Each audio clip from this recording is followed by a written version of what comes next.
And I unmuted, Okay, so it's good. so we are live, and I will go ahead and pass it on over to Rennie, our chair, to start this meeting.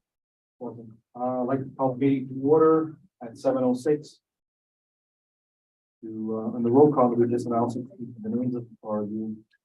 You can either go through utilizing the last meeting roster, or you can just go ahead and name those that are here in attendance and Curry.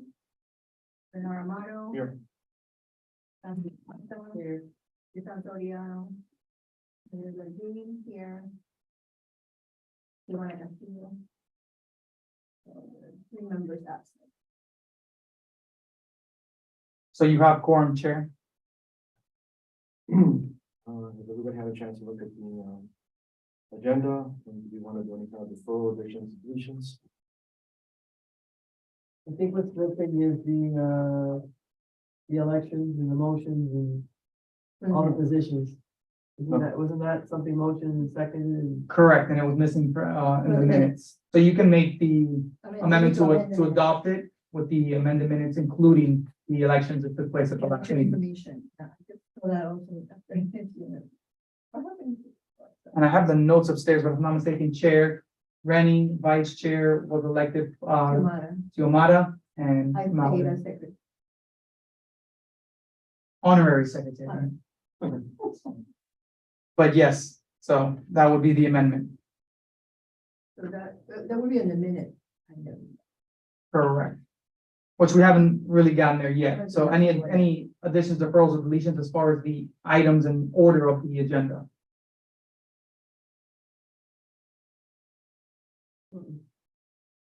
Okay. Seeing none. Rennie, you want to go ahead and call for public comment? Yes. We have anybody that wants 3 minutes of public comment?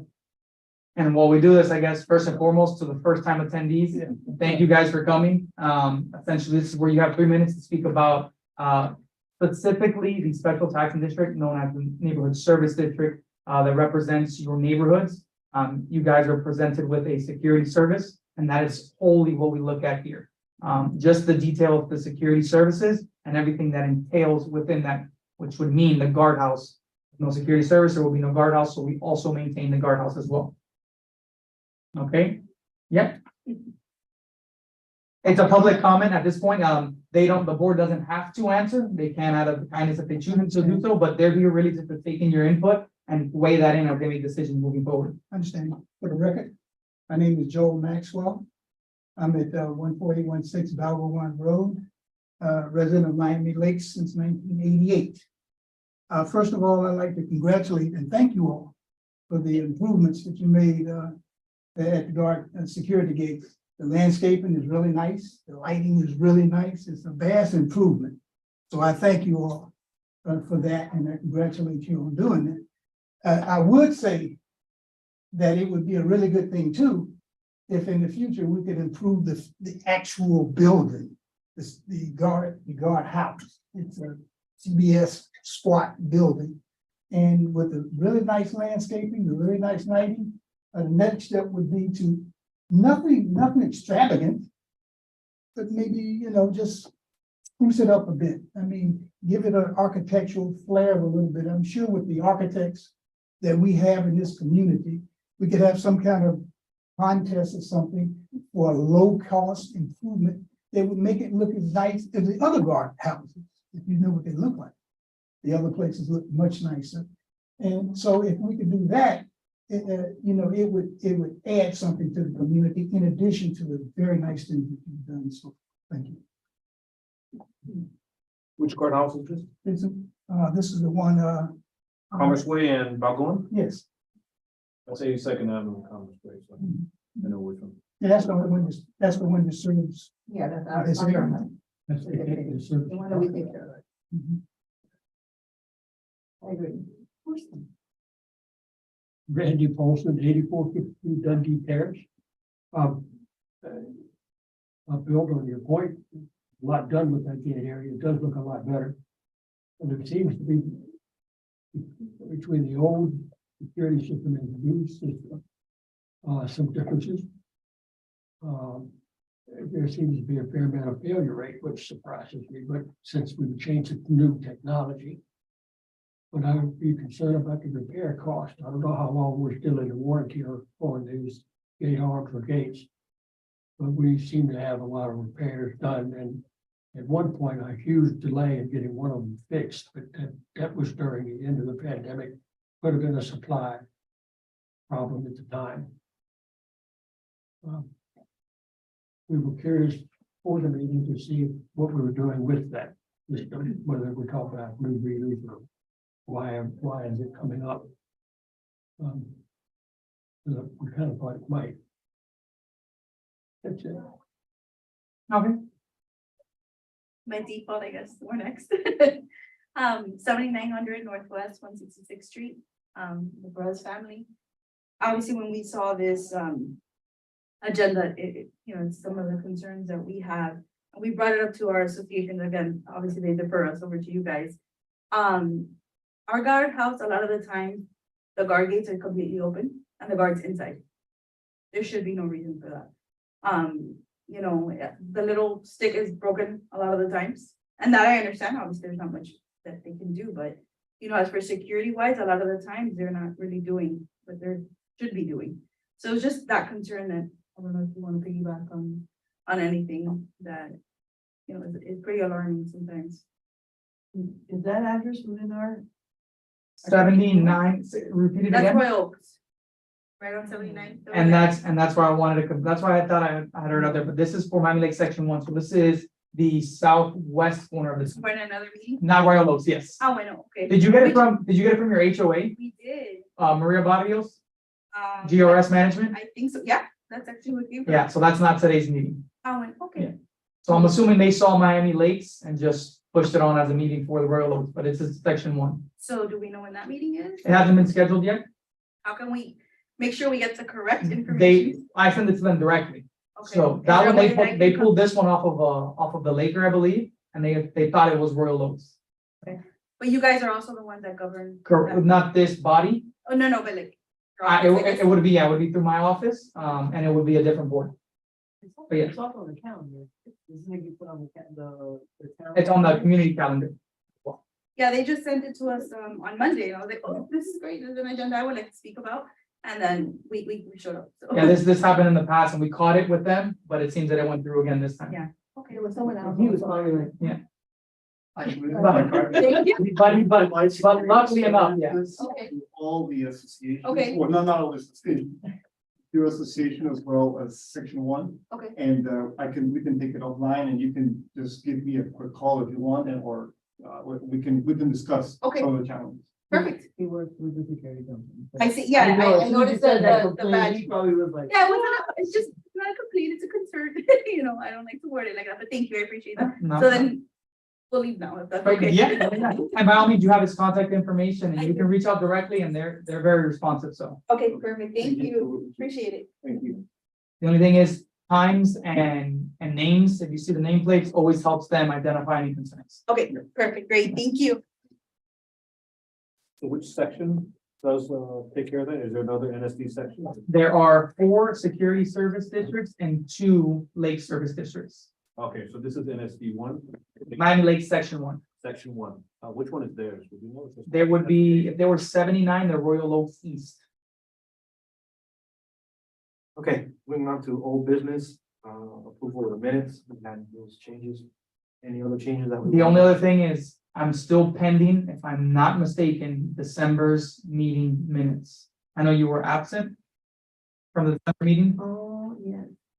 so that's the only thing I'm still pending, because we wanted to make sure we didn't miss this meeting and we put it out to the public. So nobody's different. I have no other minutes delivered to me. I will watch the meeting, the December meeting next week. Perfect, and that'll get us back in posture, and like I said, because of the urgency, we're getting closer to the budget season, I wanna make sure we met to discuss these items today.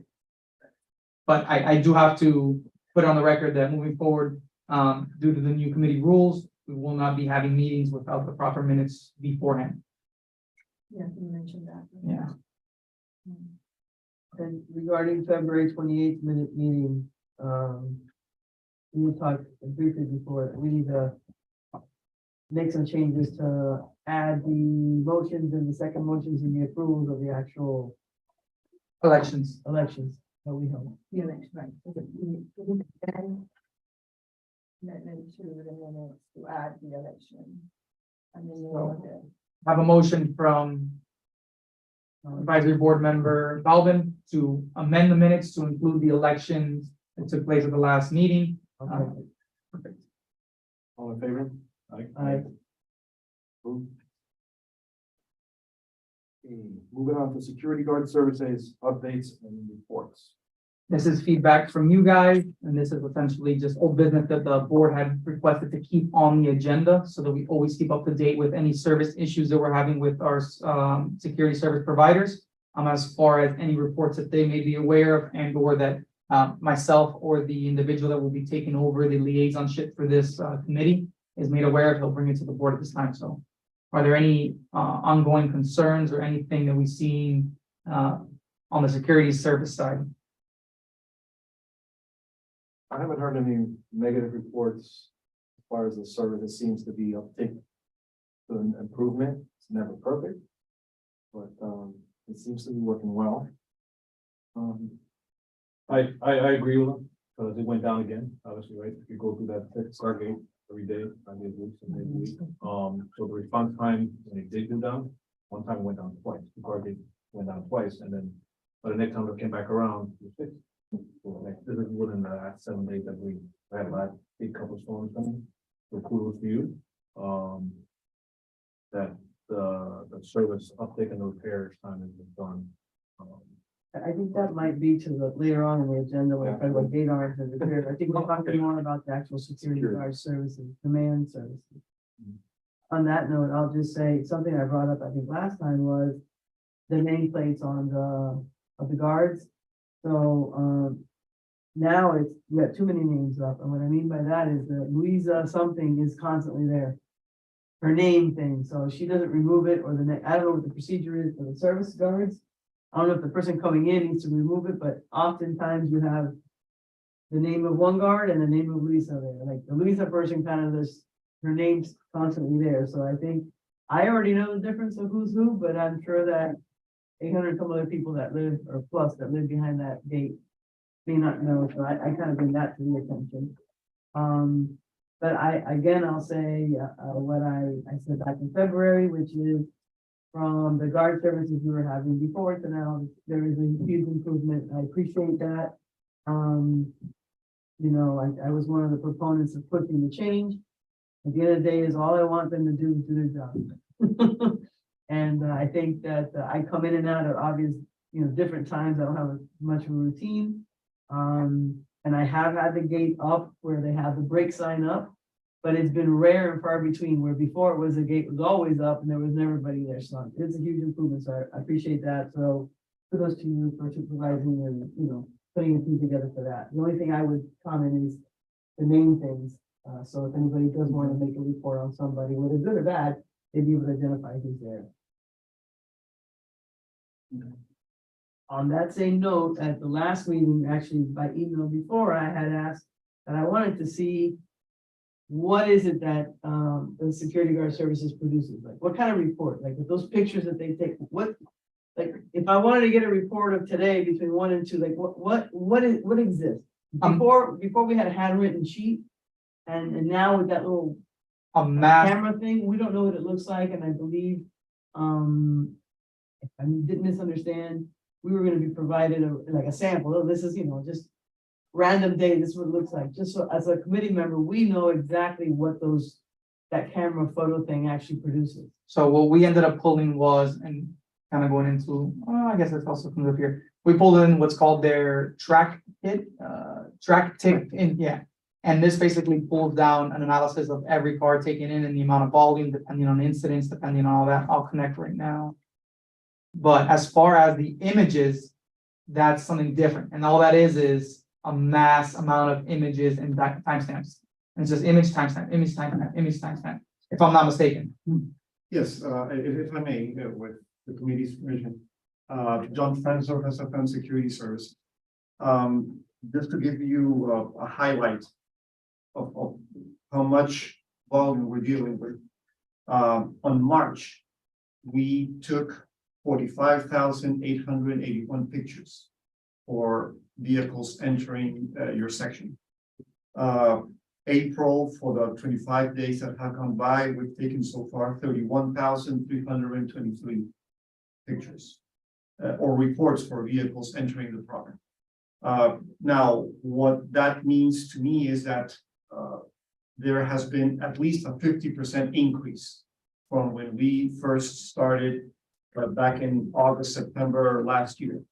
So there is a significant larger volume of people entering the section. I don't know if there's seasonality involved or there are other factors, because again, this is our first year providing security services. But wanted to bring that to your attention because that has an impact obviously on the gate arms and how much they're working and what is being done to maintain them at the proper functioning order. So I think that is important.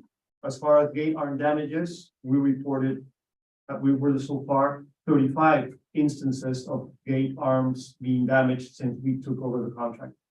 So again, that also tells you the need for gate arms to be, constantly maintained and working properly. The report that Jeremy is showing on the screen basically describes our activity for the past 8-9 months, and it includes all the reports created by our security officers. If anyone were to require a report on a certain date for a certain vehicle, we would be able to provide that report for you. Obviously, those are for the vehicles that are registered by our security office. It is now done through technology. We use our cell phones in order to capture each and every vehicle entering the property. Instead of keeping a manual log, we do that through technology, which speeds up the process. And this also leads into giving us better data with the amount of hits these gates are taking. We're looking at now what days they're happening more often, where are they more frequent. We also take a look now a little further. The next, it goes by month, if I'm not mistaken. The next one should be by month. By month, you can see the most patrols done by the provider. You see the most gate arm damages noted, the most property damage if there's an issue to the guardhouse, motor vehicle accidents that happen within the guardhouse. Every time a zone, you can see all the time the zone supervisor took a visit there. So all of this is helping us not only on the gate side, but also on making sure that security wise, there's still multi-coverage in and out of throughout that gate, not just the guard themselves. So I'll bring up a comment I brought up at the last meeting is, again, I know the guards are like taking pictures. And on my end, I'm a very curious person. I kind of want to see what that looks like. So Okay. I think maybe perhaps I'll send a request like a certain day, a certain time period and see it. Let's see what it produces. I think for all of us as a committee, because I'm on one HOA, everybody here's on a different HOA. So we have, neighbors saying, oh, they're taking pictures on the cell phone. What's it look like? Whatever. I also have a concern that I think I brought it up last, I don't mean to give you my back. Is that you got some guards that you can see they take a picture, they go, and then the other ones, I don't know, it kind of like, in my head, I'm like, did they really take a picture? There and they press the button and Yeah. it goes. So there's always a curiosity as to, that picture, is that just a big blur? Is it, you have special technology on that camera? So I think that's the concern that I hear. So I kind of want to see it so that I can address and say, oh, no, I saw that. I will forward Jeremy a few samples of pictures taken. So you can see how that looks like on an actual report. Okay. The other thing was about the reporting of the arms, the gate arms. At the last meeting, it was like, oh, yes, the guard, if it happens on duty, well, it should happen on somebody on duty, they should report, right? It just malfunctioned, or did a car hit it, or, what's the process of that? And I guess the question I have is, maybe we just go back the last 30 days. Because the question is, why are they going down? Is it that somebody is hitting it? And that's what we started talking about, the speed bump as a deterrent. is it just malfunctioning of the machines? And we started talking about perhaps we call it the tower, for lack of a word, the tower that holds the thing, perhaps. And weather. What we were The sold, actual pedestal. yeah, the pedestal, perhaps we were sold something that wasn't meant to hold, in this instance, the visitor lane, 45,000 in and outs, which I'm sure that number is higher, because there's times where they're on break and there's no image, so there's still a piece of. So in my head, the pedestal was something that was built to hold 10,000 in and outs versus 45,000 in and outs, and that's why it's all, you know, there's a reason to the madness, so that we can, when we start doing budgets, and like, okay, well, we're gonna keep this, we're not gonna replace it right now, but we know we need to budget for something that costs triple the price, because we don't have 10,000 cars coming in, we got 50,000 cars coming. So that was do you have that in that data? Do we know the reason? Or at least, you know, was it hit, or is it just pure malfunction? Does So that we report have- show that? This one shows the gate damage, which means the guard was on duty, saw the accident and took it. So you had over these months 35 noted by the guards. There's also, They were hit, 35 incidents at the gate. there's arm was gate hit. damage. I have to take a deeper dive It, into that. it wouldn't be hit by vehicles. It means that the gate was damaged, and it could be just a regular malfunction. Some of them are also due to weather. Like in the last 2 weeks storm, they started, you know, basically not Shorting working. out. Yeah. So they had to come in and be repaired. I don't know if they have to be sealed or they have to be, you know, properly maintained after the storm. But weather is also a big factor on their performance. I appreciate that, Jonathan, but the reason why is we're gonna talk about budgets, we're gonna talk about numbers, and the conversation happened the last meeting, moving forward on perhaps putting speed bumps right before the gate to deter if they're being hit. But I mean, I brought up the motion, and I want support. In other words, everybody goes, why are you spending more money on that? So, well, if out of the 35 instances, you know, I don't know, 31 of them were because they were hit. You got my vote to let's spend more money and put speed bumps. But if the 35 incidents, there's one because it was a hit. Now I might go, hold on a second, it has to do with maybe poor technology or weather. I can provide that additional breakdown, because what I'll do is I'll analyze the 35 reports, and I'll tell you how many were due to vehicle accidents, how many were due to weather, or how many simply the arm gate stopped working. Yeah, Because that also and in most cases, they'll know that when the guard comes to check in, they should be doing a walkthrough to see for anything that is out of the norm, and that's typically where you'll see some of those reports as well. Gate arm is stuck in the upright position. And then there are some flukes where sometimes, I don't think they've happened recently. I would have to look probably earlier, back in the earlier months when SFM took over, but there were some user error here and there. Someone not pointing the sensor in the right direction, and the gate arm would stay open just because the sensor wasn't reflecting off the other end of it.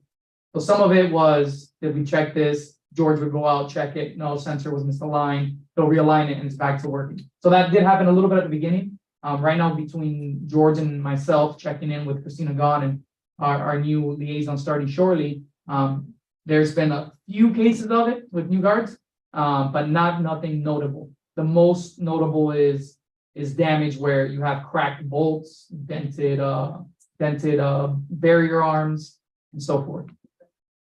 Okay. Thank you, John. No, my question, and I'll provide that report. Anything else on the subject? Anybody? Yeah, I have a quick question, so I'm new to the board, and maybe later on in the agenda, get to introduce myself to the board, just one in. But I know that you manually take the pictures, right? Is there a system where it's an automatic, but now you're requiring human error? I mean, human, you know, up and down, up and down, up and down, as opposed to what I've seen some of the other gates with the new technology exists, where they have a manual camera that's there all the time, right? Just taking pictures, you automatically snapshot it, captures, reads the tag, comes in, lifts the arm. So maybe, was that ever discussed? Or? That's a topic coming up. Yeah. Oh, okay. Yeah, it'll come up shortly. Shortly. Very shortly. Well, you know what, not to interrupt, but I think it is and it isn't. because I He think might be you're talking about LPR. CCTV cameras. So I think you're talking about, instead of the human error, doing just a camera that's there. that That's gets- fixed, and always, Exactly. and always. So, it would be automatic, everybody can discuss and then Yeah, I got you. So our whole thing, and I know you're new to the board and welcome, the more voices, the better, we all think together.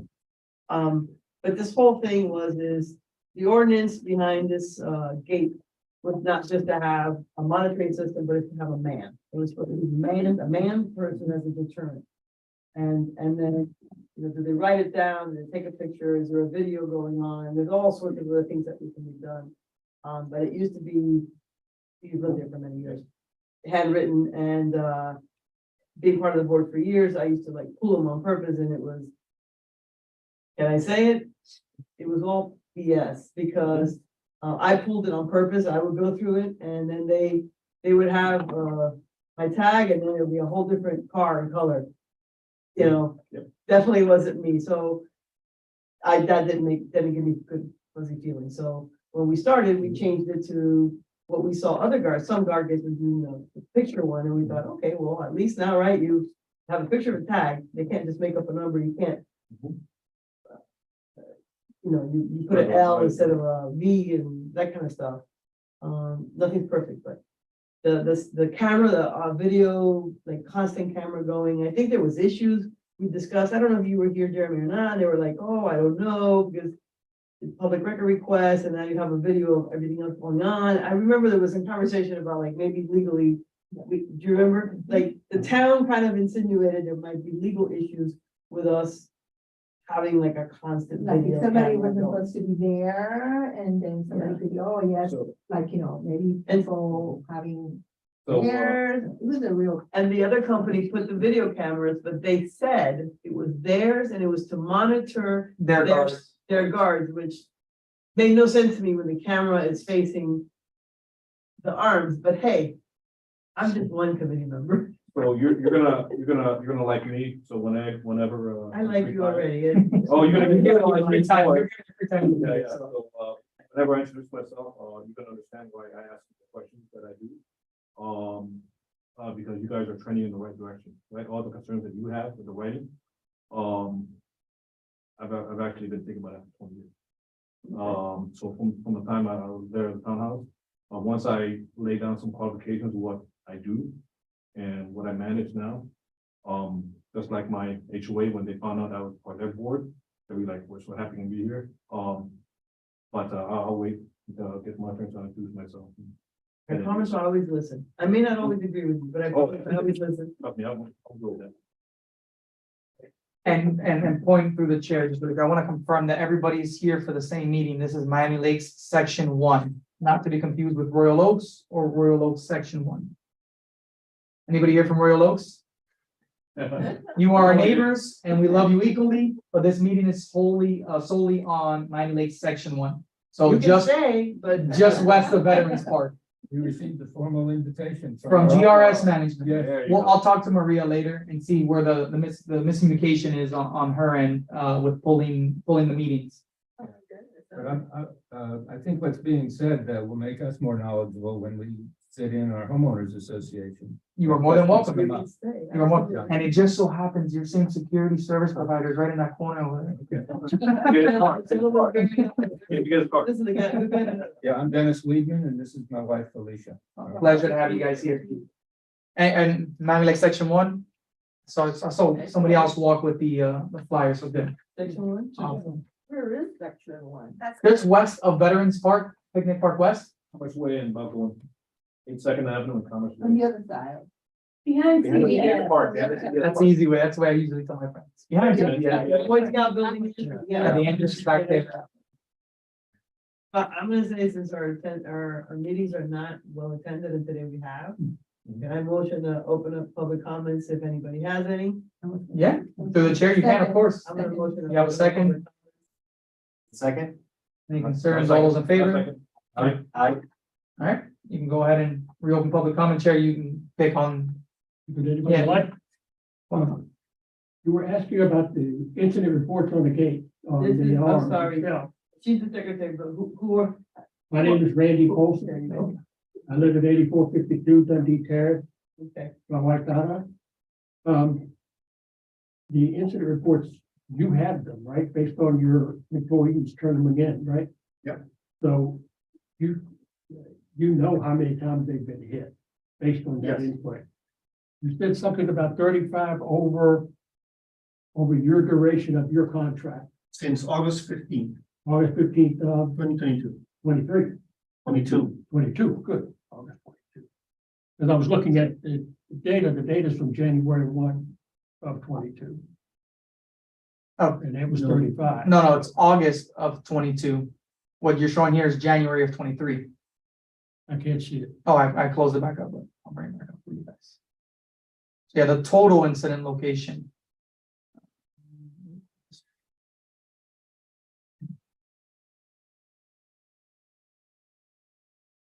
So what you're seeing here is it's pulled from those dates, but it's January, it's reflecting January, Oh, so you ran the search for 8/15/22 to 4/25. correct. So it's showing you it's actually towards the end here, it's going back, if I'm not mistaken. Yes. Yeah, so where you see that August, that's all 22 through December, and then that first January through March is actually 23. Yeah, Thank you. so I got you. yeah, all I that, got you. all of this is 22, and then these 3 months right here are 20, Actually, for up to April. to April. Well, April, oh yeah. So Good, thank you. It's very good. Oh, okay. It'd be interesting to see what the results of those are. Some of them seem to be what's hitting them.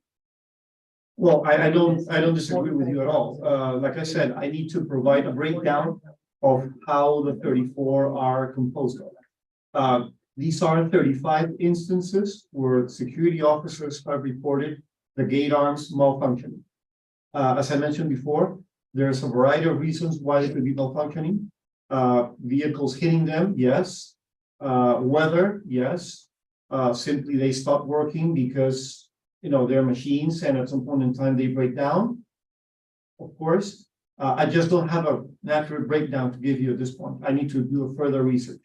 What this is intended to do is to provide you with information of the activities that our security officers are performing at that gatehouse. To include a variety of things. Some of these are administrative for us, but also reporting on the number of instances the gate arm is working. Because again, that is something that could potentially impact your budgets and how business is done without that. You're gonna put together a budget that has repair costs built into it here.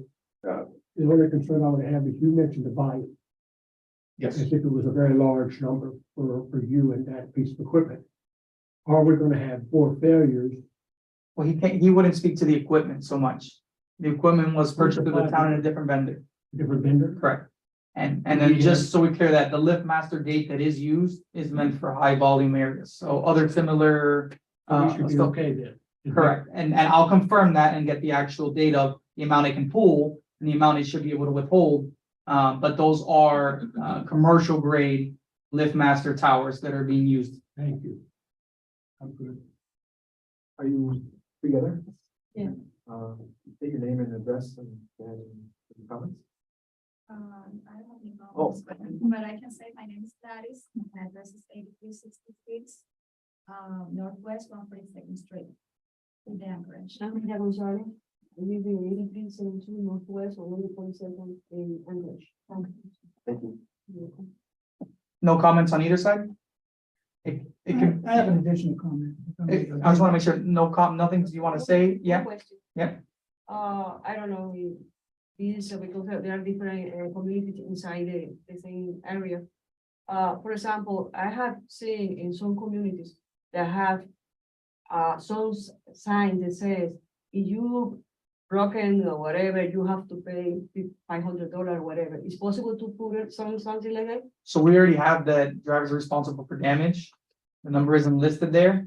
And we're actually working on putting together in one of our other districts. They actually came up with, and we have been going after the drivers. So whenever it's noted, we get the full report, we go after the driver with their information and their insurances. It's the long process sometimes it's a quick process depending on the individual.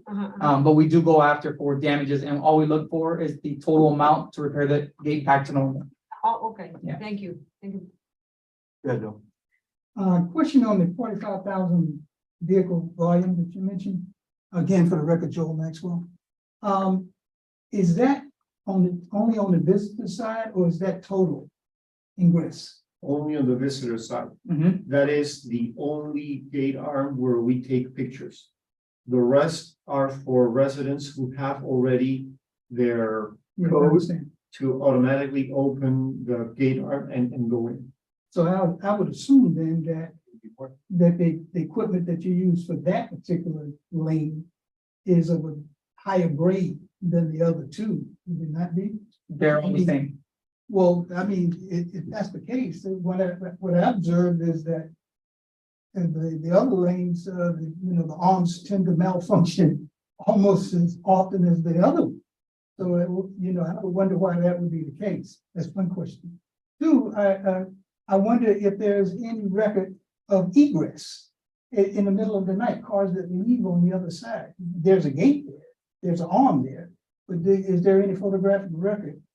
Because I had a car stolen in the middle of the night, some years ago, right after the security guard gate was installed. And when I went to them with the police, they said, yes, your car left here at 3-something in the morning. And they even described the driver at that time, which was to no avail. But the thing is, I wonder now, if someone comes into the area, some nefarious act in the middle of the night, is there any record of that vehicle that they might use leaving? We don't take any records of vehicles leaving. If that vehicle entered, then we will have a picture of the tag for the vehicle in its full description.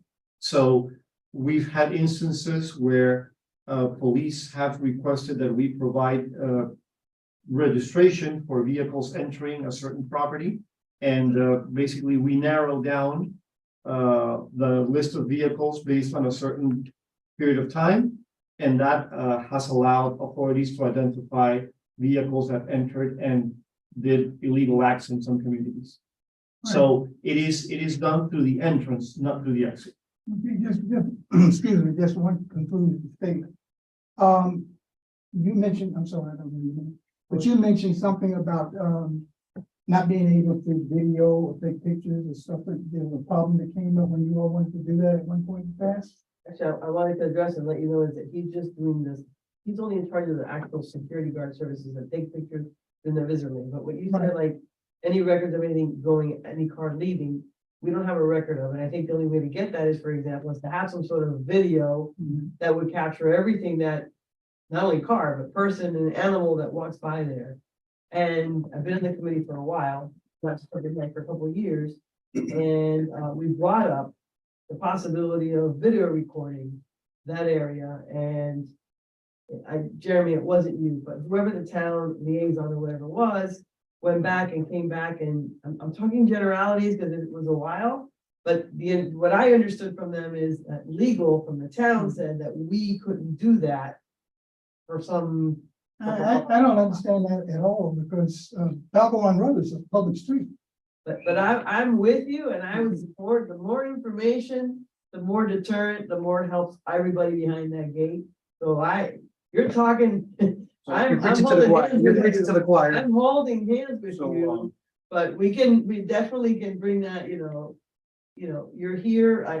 I wrote down your comments. I know what you're preaching to somebody who, to me, is, listen, if we can have cameras, or we can have a bell, or whatever it takes, so that anybody that crosses there knows that, you're coming into a high, something that, you're not gonna be, anonymous. In other words, you're gonna know that cars gonna come in and out or whatever. And we'll talk about LPRs, I think, coming up next. And that was something that this committee struggled with, but it passed. And so I'm dying to hear that update, because we should have had that in January. Here we are coming on May. So I know we live in a different world. I got terrible news. Don't do that. So, But thank you, Mr. Beck.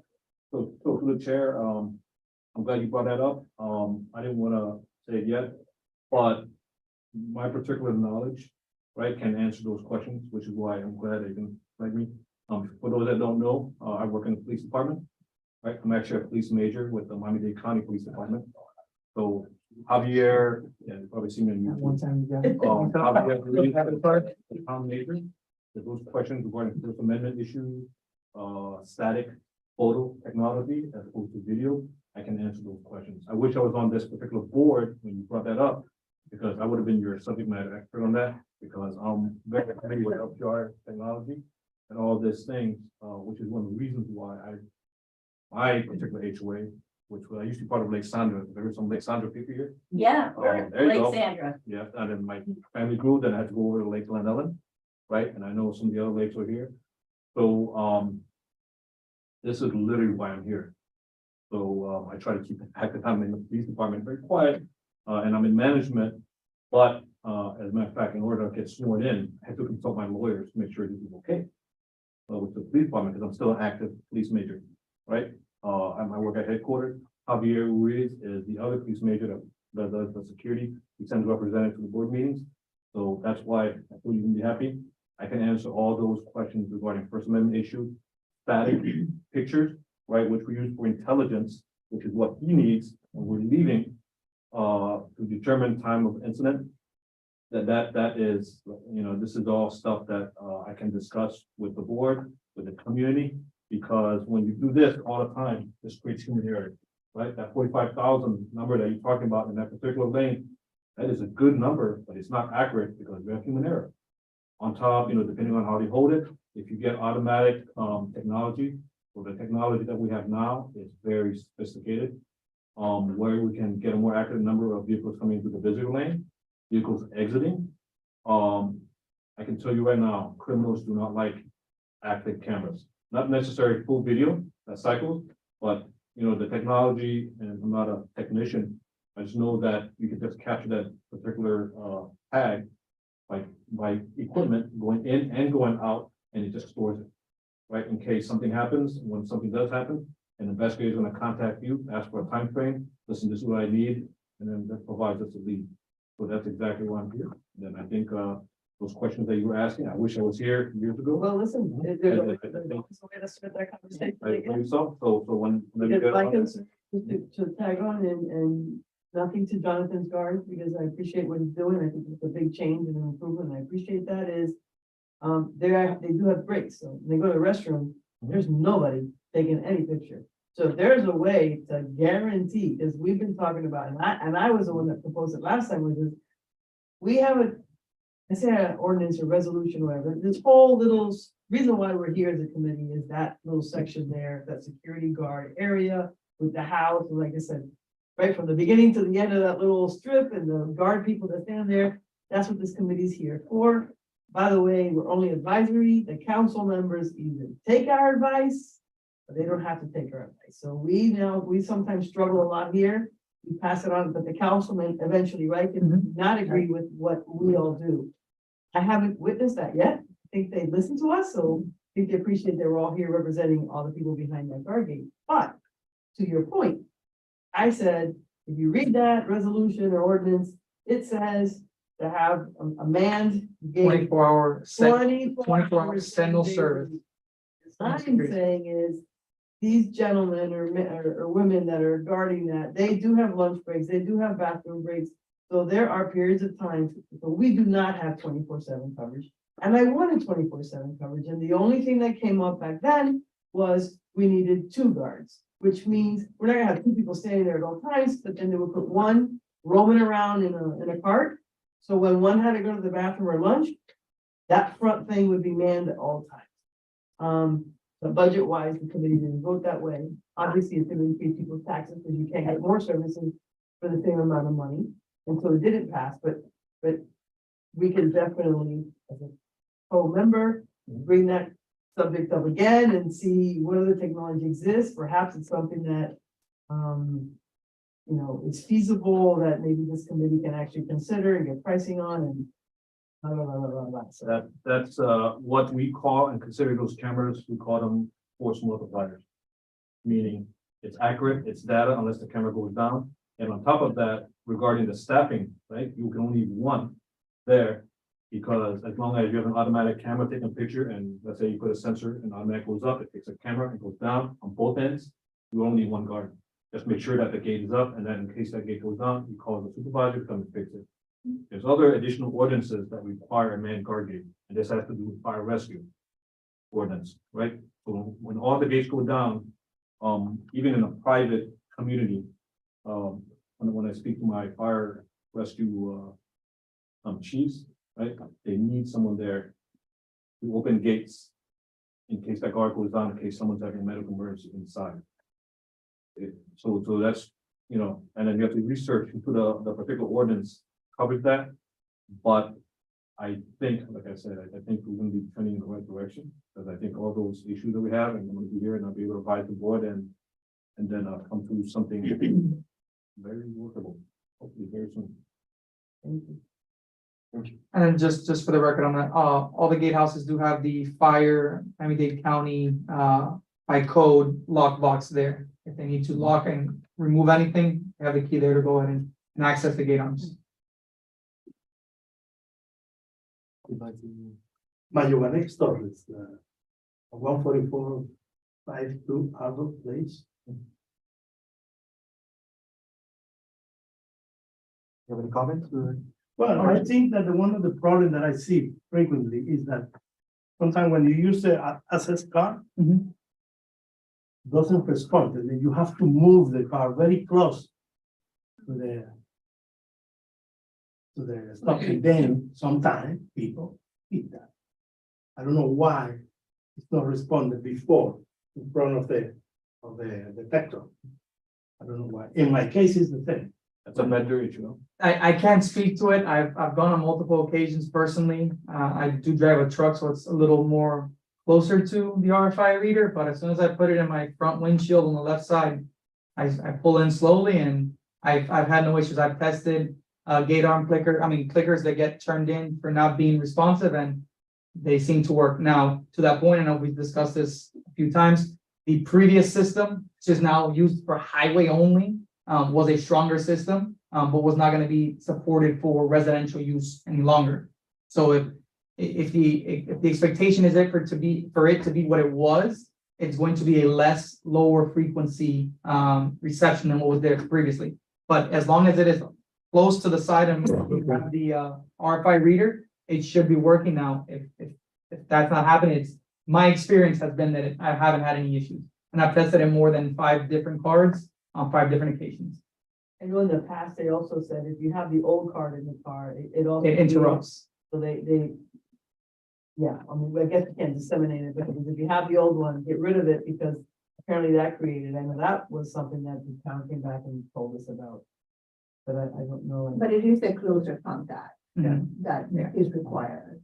Yep, I I saw agree. something really interesting the other day, though. The person in front of me with the car and both gates went up. We've seen that before. I know the transport I used to have it a little more frequently. No, yeah, I'm willing to get up. There's only one, and then both gates went up, and it's only 1%. So I thought that was pretty funny. Right, you went through the right lane. Was it the right? Yeah. Keep that in mind. I thought it was very effective. Any additional public comment? Just a comment that she mentioned about the car being unattended many times.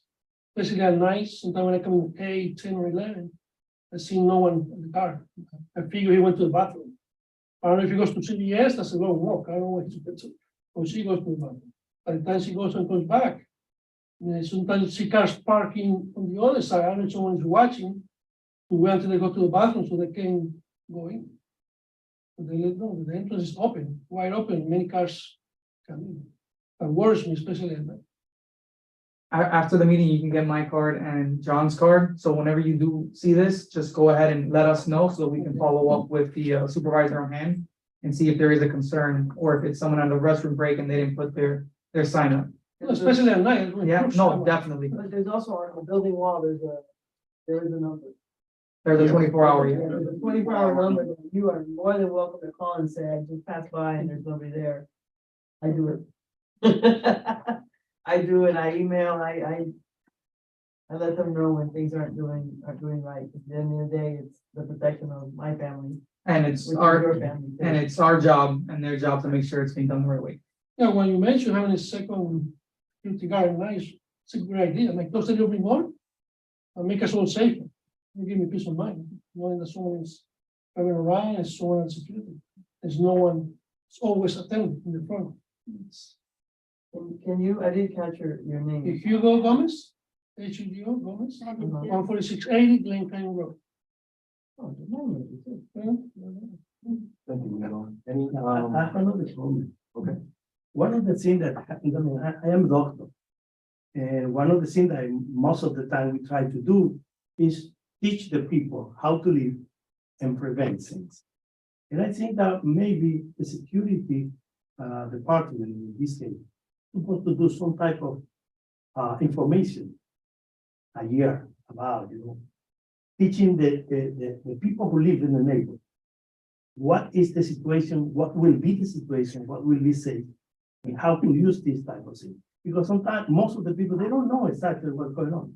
I mean, not too many people decide to come to the meeting. For me, it's the first time I've been living there for 14 years. And this is the first time that I come here. Because people doesn't have much information about what's going on and how they are supposed to behave in relation to everything. Or the information they need in relation to this case, like, this is nobody here, let me call where I call and this type of thing. Maybe it would be a good idea if you organize some type of a year or something, I know, information group. Probably, but that's something that the advisory board and Jeremy would need to organize, and we'll be more than happy to support it. Yeah, we've done, in the past, for our lake maintenance, district, we actually put together a, how to care for your lake, and it was informational on, pests, informational on fertilizer, different things of that nature, so we can look at something that, how to keep your district safe, or something along those lines. It was a simple little brochure that we put together, really nice, and it definitely helped the community. It did have some good informational points, so that is something we can look at doing. Also like crime watch. I know that some the HOAs get the monthly crime report. I believe the chairs or through some channel they should. I haven't, I mean, I'm just a treasurer on mine. I don't personally get them. I'm gonna have to check with. the PD. Yeah. No, we can, I No, think, no, with the president of my HOA, maybe he's getting it and he's just not disseminating it, but. it could be upon request. I don't know how you guys handle it, but So, those specific crime reports, they're usually allocated, I know the town has a board that covers crime. Am I correct? One of the town boards that covers safety, like a public safety. public safety, public safety committee, PSC. That's correct. So usually that will be the particular venue where that information is disseminated. Right? That's one avenue. The other avenue is at your particular HOA, you can request for the town of Miami Lakes to have one of their community service officers to attend your board meeting to provide monthly update. Right? That's one. And then the other one is a regular public record request. Yeah. But because of the type of integration that I have here with the town and the boards, you can just literally ask one of the community officers and they will show up at your board meetings and then answer questions which they throw at our board meeting. And that ties into the new business, B report, crime report. What type of information? Could be burglaries. No, I mean, yeah, but I mean, a report, but yeah, I mean, we have that already, right? They come and tell us before, but I mean, is that doesn't happen in aviation? I'm not aware of it on mine, that's why Okay, but I mean.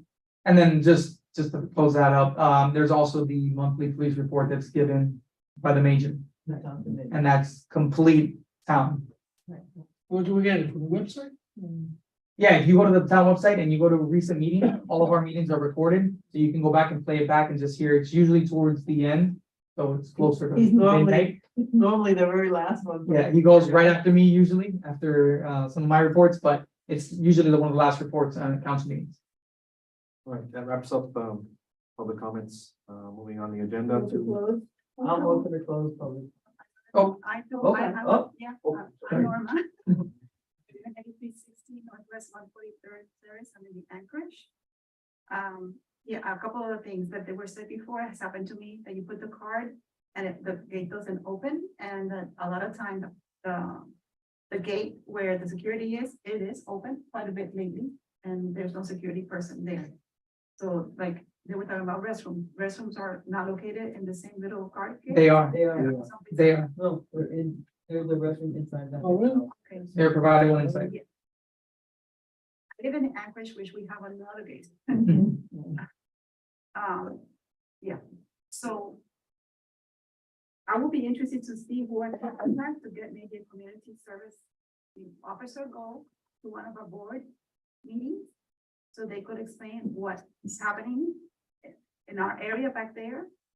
To see if we really need so much security that we have, because we have the guard gate, then we have another gate. And now they're talking about adding an additional type of security. So we have houses across the street from us that are worth multi-million-dollar homes. And they don't have security, so I don't know if there's a lot of crime around there or not. But one thing that you were saying, one of you were saying, the neighborhood next to us, which is Regatta Point, they have a gate, but they don't have a security guard. So I guess in the case of emergency, fire rescue or police are able to go in So, if they don't have a human person there to open the gate. so interestingly enough, 25 years ago when I was with the officer, I had to jump that gate. Then through Regatta, we had burglar alarms there, right? With regards to why you need a gate there, you would have to join your HOA, whoever's in that development, whoever, has you guys paid fees for that gate? At Regatta, am I correct? And I I live correct? in, I live in Amherst, I know we've got Yeah. it, but I'm just wondering, since you're mentioning that in this security gate, there's a locked box. And then the fire department has access to that. You How does know, it work in those? well, for that particular, I'm not sure, because we'd have to get that community officer to see if there was a way to get in there. Like, for the meeting that you're talking about, you would have to ask them to see how they would get in there. I can tell you personally that in the old days, we, in order to get access, I think, we had to, literally wait for someone to come in, or, Wow. you know, but like I said, it's been a while since I've been working on board, I haven't worked over in a long time. But you have to ask those particular, people, and then with regards to the safety of that particular community overall, as you mentioned that you guys have a gate there, and then, you know, the $1 million don't have a gate, overall, the community is actually, it's just from a residential. We're very safe, like, very, very safe. Mainly because of the gate that we have now. Right? What occurs is the only kind of type of crimes you're gonna get, and I'm pretty sure the numbers are reflected, are vehicle burglaries. Because everybody leaves, first thing in their cars unlocked. And it's gonna occur during the weekend, when we have a lot of parties in our particular neighborhood, because it's a safe community. So when the people come to visit, you know, they see in their nice cars. Right, as they're hanging around, they're gonna go through, and then every night, you're gonna have someone leave a car unlocked with a person in. And I can tell you overall, that particular gate, which this particular special taxing district, we had very few crime with exception of property crimes. Which is why when I was a patrol officer 25 years ago, and I was patrolling literally 82 Avenue and Commerce Way, I was surprised at number one, how quiet it was, and number two, how many people left the garage doors open. Why the burglaries happened. So hopefully that answers your little bit question, but that will be. You know, the funding of those gates, because it didn't make sense to me, honestly, because I live outside the gate. That'll be between the association or the that gate. Right, so, who is it that I will be, I happened to live in Anchorage, and I just happened to enter the board last week Mhm. of the Anchorage.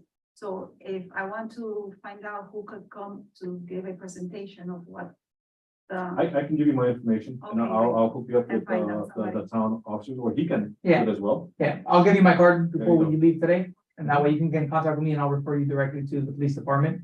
And typically, there's either a neighborhood resource unit that would show up and talk a little bit about it, or in some cases, depending on the level of security, our lieutenant has also, Lieutenant Gonzalez has also gone, he's actually presented to us as well, during our LPR discussion. Do we have a representative from the NSD on the board? Yes. I cannot always mess up if it's Regatta Point or Anchorage, not Regatta, yeah. I think Xiomara, it's Xiomara Castillo. yes, she was the president, but she didn't run for this year. Okay, So we just had, it was, what's today, Thursday? Oh, it was. Yeah, Well, she's a representative on the board, but Yeah. the board cannot assign. yeah. So, but She is the one, she has a good amount of historic knowledge, so she might be able to help you also out with some of those questions about the gate and the history of it. so another thing, you were mentioning that it has to be some ordinance or per code that for safety reasons, you said before, you will have to jump the gate or whatever, but back then, maybe we're not part of the town yet. For ordinance purposes of safety. Mhm. To Right. have a gate, It's by county, you should have, I think, but if I'm not mistaken, they're called a Supra key. And it even says it on it. There's one that says police and there's one that says fire. super, I'll Google that real quick. yeah, I know we had to install it when we were going through taking over from the county. because it As doesn't make far sense if there's as- an emergency and the guard gate also is in the restroom. And there's an ambulance coming for like safety issue. Just to reiterate what you said, as far as the crimes with the cars, that's the main thing that we have, and it's a crime of opportunity. People don't lock their doors. Kids go around checking if they can get in, that's when it happens. Also, I've seen the reports and most of the crime is on the outskirts of Miami Lakes, it isn't in Miami Lakes. So it's a very safe community. Yeah. Yes, but, you know, want to monitor them, you can request the reports. I guess I'm gonna motion to close for the comments. I know that we kind of deviated from the 3 minute. I don't know what time we're gonna get out of here, but How many I'm gonna comments? motion to close the public comment. I second. In favor? Aye. Passes. Okay, we're moving on to access card update. So, by direction of the board, we went ahead and gave a notice to all homeowners and, mailed out a good amount of information, history on the NSDs, and part of it was also the update that we would be going away from anyone who had not received and gone to get their gift, their smart passes, that they would be now issued into the sets for purchase.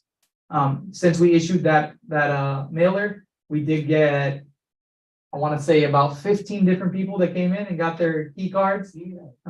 So we got a decent amount of the last minute hustle and bustle. We'll be closing out in the next 4 days. But we still anticipate a good amount of cards being transferred in on over to, for purchase. And that's part of the problem with the visitors number being so high. Due to the fact that they're going faster by taking the picture and image rather than to writing it down. People are not getting their cards because they want to go to the visit, they want to go in fast. What's going on? Probably, that's what I think.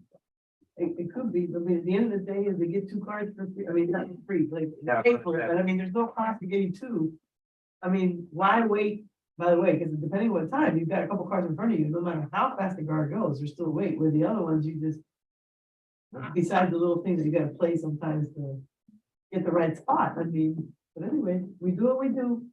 Yeah, and like I said, it was pretty quick. As soon as the mailer went out 2 days later, we started getting the first set of emails and calls. Yeah. What do we in? Smart passes. There we go. So, yeah, it'll be through here. You'd have to reach out to us directly, just so we can schedule them. Because right now I don't have a technical liaison, so I have another staff member that's doing multitask. But you can pick it up directly from here. I'll give you my card as well. Okay. I'm gonna once we get to an item where I can kind of step away, I'll grab a few of my cards and I'll bring them to you guys. But you can just reach out to me directly and we'll get them before before you have to purchase them. So we discussed last meeting that we were gonna meet until the end of April. Until the end of April. So that is coming up now. That's why we said it's 1 more day. Yeah. What happened? They're changing. They won't be changing, but essentially, when we issued the new cards and we gave everybody the opportunity to come pick theirs up, it was already paid for in the infrastructure build out. So you didn't have to pay for those first 2 cards. They were part of us taking over and doing the new access controls.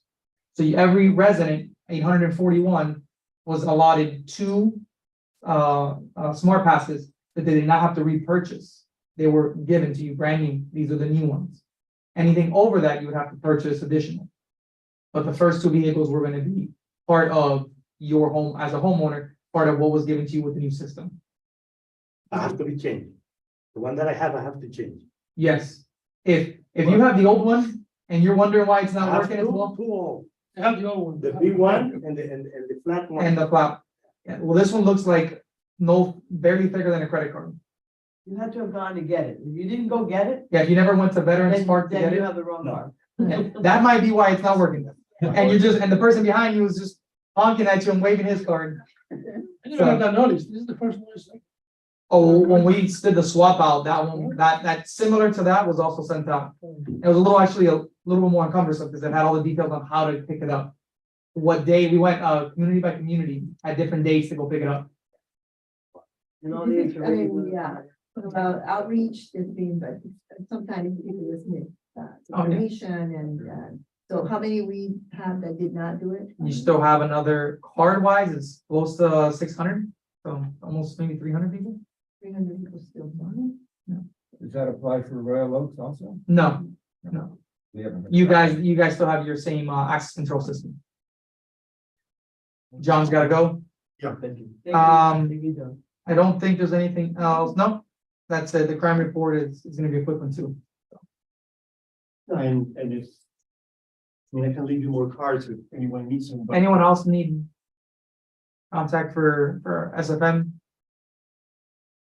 We'll take one over Yeah. there. Yeah, that's what they said, right? Yeah, You're Royal Oaks. Yes. and then as Helen mentioned as well, there is a 24-hour dispatch line that you can call it on the side of the gatehouse. So even if John doesn't pick up at 2 in, there's somebody who will pick up at 2 in if you give that number a call. Yes, and the number, as Mrs. Costa mentioned, is at the gardens. So they were more than happy to receive your calls and the more supervision, the better we'll be. Thank you. All right, Thank you, John. thank you. Bad news, Jeremy, dead. No, great news. I reached out directly to our regional Motorola rep, very responsive, immediately got me back a quote. Now they gave me a quote, not knowing that it was for a residential area. So I'm working now with their HOA and community development sales manager. She needs to update the quote. I do have it in. Let's see if I bring it up though. It is within budget from what we had already allocated. There are no concerns on the system. With that being said, I'm still waiting for it. Right now, it's expected to be close to $7,000. We budgeted 8,500. We knew it was gonna be roughly $1,000 less. That's why we were waiting for this new system versus purchasing what some of the other districts already had. It's not old. This is just a much newer, smaller, discrete camera that has come out, actually effective 2023 now. That's where LPR, license plate reader. License plate reader. The good news with all of that being said is, currently this week, there is a stop hold on shipment. However, they expect it to be done by next week, and shipments, once the order has gone through, is expected at 4 weeks to arrive. So we're looking at potentially being 30 to 45 days out right now from having it installed. June, 30 to 45 days. July. An actual definition. Yeah, so, and like I said, the good thing is, this is directly through Motorola, so they know, and that's why they were telling me, hey, we were shipping last week, this week we're on a stop shipment for whatever purposes, and we expect it to be going out, so we are not going through a distributor or a middleman at this point, it's directly through Motorola, they do have a piggyback contract. For the benefit of everybody's here, is that every single lane, the 3 entrance lanes and the exit lane. Excuse me? Yeah, so what was always What do I say? budgeted, We passed every lane. what was budgeted was for the visitor lane, which will patch the center lane as well, just because the cameras pick up 2 lanes. I'm so sorry, Jeremy. I sat here at every freaking meeting. We passed the LPR at every single lane, the 3 entrance and the exit. That And discussion was had, it was voted on, it went. The council, everybody came back with the reports and told us that's what it is. So for you to come now and tell me I'll go we through. don't have 4, Yeah, I'll go through the minutes and I'll go through action items and the detail. But to my understanding, with the back and forth, the main goal was to get the visitor lane. no, absolutely not. I'm gonna tell you right now, it's every single lane. It made no sense because the bad guy knows how to get in and get out. So it wasn't like we're gonna protect this lane and only this lane and not that lane. I was here for hours. There Then was one meeting that this thing got full because you had X amount of people opposing it. I was there X for that amount of one. People, whatever. And I'm telling you, it was LPR on every single lane. I will go back and do my due diligence on that end. And I know I had discussed this with Christina at one point as well. And that's where that 8,500 came from. Because that's similar to the three Your lanes. understanding is how many lanes? It's the exit lane, and then the visitor lane will also catch the center lane. And then depending where placed, and this is the other thing, depending where placed with the new camera, it can get everything that is entering into Valgon. The only one wild card will then be the first immediate right. See, that we're playing wild cards and we never. No, and that's why we're not playing it. That's, With you, it's yeah. just very upsetting because, we don't get paid to do this. Right. I could be home doing something else and I'm here. And I do it with pleasure. But to come and spend all that hours and then I'm speaking at you because right now you're the one that's here. All that time and effort for now you to come in, oh, good, oh, no, that's not 4 lanes. It was always 4 lanes. There was never a conversation as to, oh, well, we don't have the budget for 4 lanes. And so now you're saying, oh, we might get in June and July, but hey, we're gonna get 2. Maybe if we angle it right, we'll get all 3. That's not the conversation that we had. I mean, I don't know, Maribel, if you remember, or Buddy, I don't think you were here. Towards the end of it, and honestly, I don't recall all 3. I knew for a fact that the visitor and the exit, but let them do the research. the bright side, yeah, I'll look at it and I'll look at minutes, like I said, and I'll make sure there's nothing that we missed on our end. But that number that was originally even given at the 85 with the L5, which was the older camera, was always intended around that price point for 2 locations, which could get up to 3 lanes. I remember the first time when this conversation came, the cost of doing it was like really expensive. Like it was this much, and then every year we had to do a contract. It was a 3-year contract. There was all that, and then time passed, but that conversation didn't go anywhere. We couldn't pass it. And then I brought the conversation back up months later, and to our surprise, there was new technology. And like, oh, hold on, and now it's even sweeter. We can get more for, same or less money, and then that's where we got more energy. I think all of us individually, went back to our, I was gonna say constituents, listen to me, to our, our neighbors and like, who's in support, who's in, and we did it. So, yeah, you surprised me and disappoint me by telling me there's not. I must say that, I do not remember that there were any limitations that were put into as to what the service would be. It wasn't limitations, it was just the discussions were all around visitor and exit lane. And like I said, I will go through the minutes. No, the discussion was whether LPR, yes or no, whether we would monitor so that, because at the end of the day, so everybody knows that these cameras are not something that I could say, hey, I want a video of whatever car went in. This goes straight to police control. And my understanding was it was nationwide. The database, was not just Miami-Dade or Miami-Dade County or Southeast Florida. It was nationwide. And any car tag that has, I'm gonna call it like a flag or hit on it, as soon as it went through that, it would alert the local whatever, and local alert knows that a tag that should not be driving around has entered our community or it has exited our community. Correct. And I tried, and I'll tell you this, how we had so much opposition in the room and what we were hearing, that I came up with like, what happens if we put 1 in the exit lane? Because they were afraid that there was going to create police chase cars and people were going to they were going to run over kids in the street playing because the cops was going to come here like, Wild Wild West. And then I said, okay, I hear them. And I said, okay, well, what about if we modify that? And we just put 1 on the exit lane. And then that took on the conversation to forget about the exit lane. We want it everywhere. Then we got enough momentum. We got enough, I think, hearing people saying, yes, yes, yes, kind of outweighed the naysayers. And the committee went and voted and we passed it. But it was to pass it on 4 lanes. And like I said, I'll go through it, but I don't recall 4 lanes. And that's why from the get-go, the budget has always remained at the number. Now, it's not a limitation. At the end of the day, that's what we budgeted for now, and we're entering the budget cycle. So that's $7,000 per camera?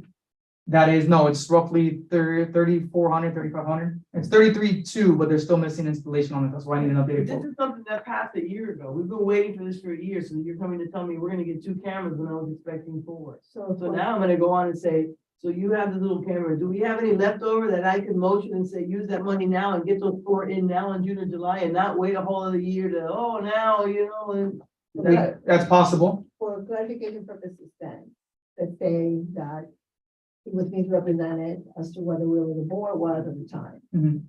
then we need to put a different request at this time or for that line item. for that line item, so. Yeah, let's but that be would ready be for for the that. budget for the next fiscal year, which means between you, I'm me, cool. and everybody else is, we're not gonna see the other What cameras about an until amendment? next year. What about an amendment? If we have the money in the budget? Yeah, that's what my we question would is just- now. It If would we go- have the budget money left Yeah. over, instead of Now, rolling it over, can I you- motion today and say, use that money and get that order and get all four now? Amend the order. It would be a budget amendment, and it would take 2 council meeting readings. Okay. For this non-below. If I may, I'll confirm it with budget and make sure, but I want to say it's gonna be a budget amendment, which requires 2 readings by the council. Okay, so I need to motion that right now? At any, if that's the board's will. Well, I can motion it, and we'll see if the board's Well, will. originally, we were asking that the staff went back to make sure that what was the will of the board at the time, so Well, but that Jeremy's being, telling us it's only budgeted for 2. That's what he's Right. telling At me. 8,500, right now, 2, potentially 3, if I negotiate as hard as I can to tell them the issue and the concern, it would be 3. So I would need a motion to what did you say? We'd have to identify the funds, but essentially budget amendment to include funding for 2 additional lanes No, but that's the way that would be the motion to use For our current staff. money now? for staff to identify and move forward with the budget amendment. Okay, To so I account for- motion to amend the budget to find funding for a total of 4 LPR cameras for staff to do that. So that we can install those now and not have to wait till the next fiscal October year 1. to speak about the other 2. That's my motion. if I have a question. we There- let Okay, a second if anybody wants. She needs a second for it to even be discussed. a second. We discussed? Yeah, she needs a Now second. it's Okay, discussed. okay, Now we gotcha. can do this. I see. Was there a technical person or vendor that came to explain how the FPR worked when this all went down? The lieutenant did. A lieutenant did, The which is lieutenant. Joe Gonzalez. This is Jose Gonzalez. Jose, okay, Gonzo. We got all the information. Yeah, Okay, gotcha. It was very lively. I think he came to 2 meetings. He Okay. came to one and many months later, he came and again. he was on a few calls too. Yeah, and how long was this, how long was the last meeting with Joe Gonzalez, lieutenant? It When was we passed it, And we got, yeah. A year? A year. A year ago? about a year. We passed it, council accepted it, but then there was COVID and then there was a distribution issue. And then Yep. by the time we Supply had chain. distribution, they said, hold on a second, this is available, but it's old technology. If we wait a couple more months, we're gonna get brand new technology. We heard that, we were supposed to have it by January, then the last budget, he's like, I don't have an update, we'll find out. And then he comes with the good news, which comes with a sour taste, because So, I'd be celebrating right now is by June, July, we have 4 cameras, but I'm hearing this too. Yeah. So that's why I did the I'm motion. gonna give you, for those that are here, I'm gonna give you a 1-minute, real quick recap on what LPR is. It's a camera, and she's absolutely right, the very first camera cost $20,000, $30,000, it was on a huge trailer. Literally looked up some cameras that capture the license plate, it automatically reads it to see if that car is stolen. Number 1, it's one in a homicide, or if you're a missing person or an anger alert. All those alerts does it immediately. That's nationwide through the FBI, FCIC, NSD network, right? That's number 1. Number 2, it has the technology literally has gotten cheaper and cheaper. So I was shocked when I saw it's 35. Yeah, so this is also, this is the software as a service. So keep in mind, it's an ongoing amount, and I want to clear that up as well. An ongoing amount, it breaks up the financing of the machinery, as well as all the data backup and it keeping everything registered. So it's also the software service, it's SAS as I think that's what it's called, software as a service. So it also includes that. Jeremy, all that was even explained to us, and you even told us the pros of what we were talking about before. Correct. I just want to make sure, because now that with this wild card, I want to make sure there are no other wild cards being thrown on the table here at this point. Yeah, so it'd be a 5-year deal then to pay off that service.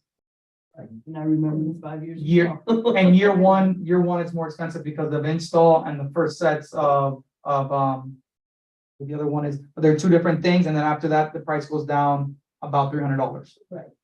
A year. So to recap the issue, we have a motion by Helen, seconded by me to have the budget amendment to include Or funding for 4 cameras and get it as to what we thought we had originally. Yeah, so is discussion over?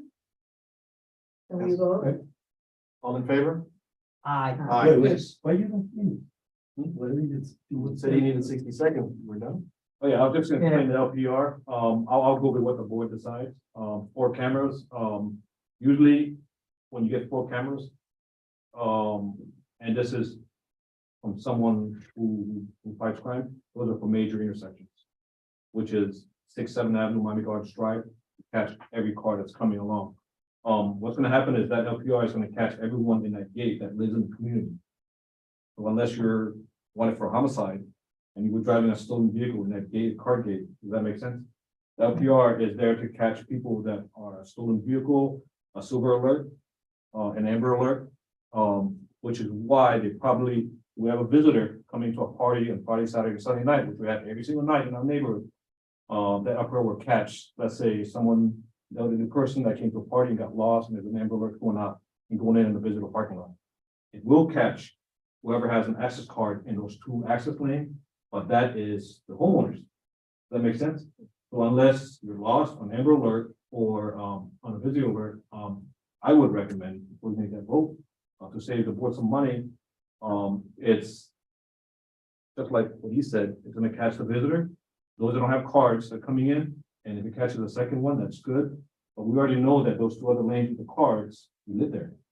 I disagree with you, but That's when they okay. came over and they explained it. That's why I was asking who came over and So explained that. first of all, we live in a community past that gate. I may own it, but I may not live there. I may live in Canada and it's just rented. And I don't know who lives there. I don't know who's a criminal. I don't know if, the boyfriend, girlfriend, or the cousin comes over and so it's not about it's not that I distrust our homeowners, but at the end of the day is we don't have a community that has like restrictions of whether it can be rented or not. I live in a community with, I have 2 neighbors here where we have, I personally called it the trouble house. It was a house that was foreclosed, it was empty, and twice we had squatters in there. And with the help of our police here, which was standing, I even wrote a letter of recommendation to the lieutenant. We got them out in less than a week, where everywhere else you would hear, people were squatting there for 3 or 4 months.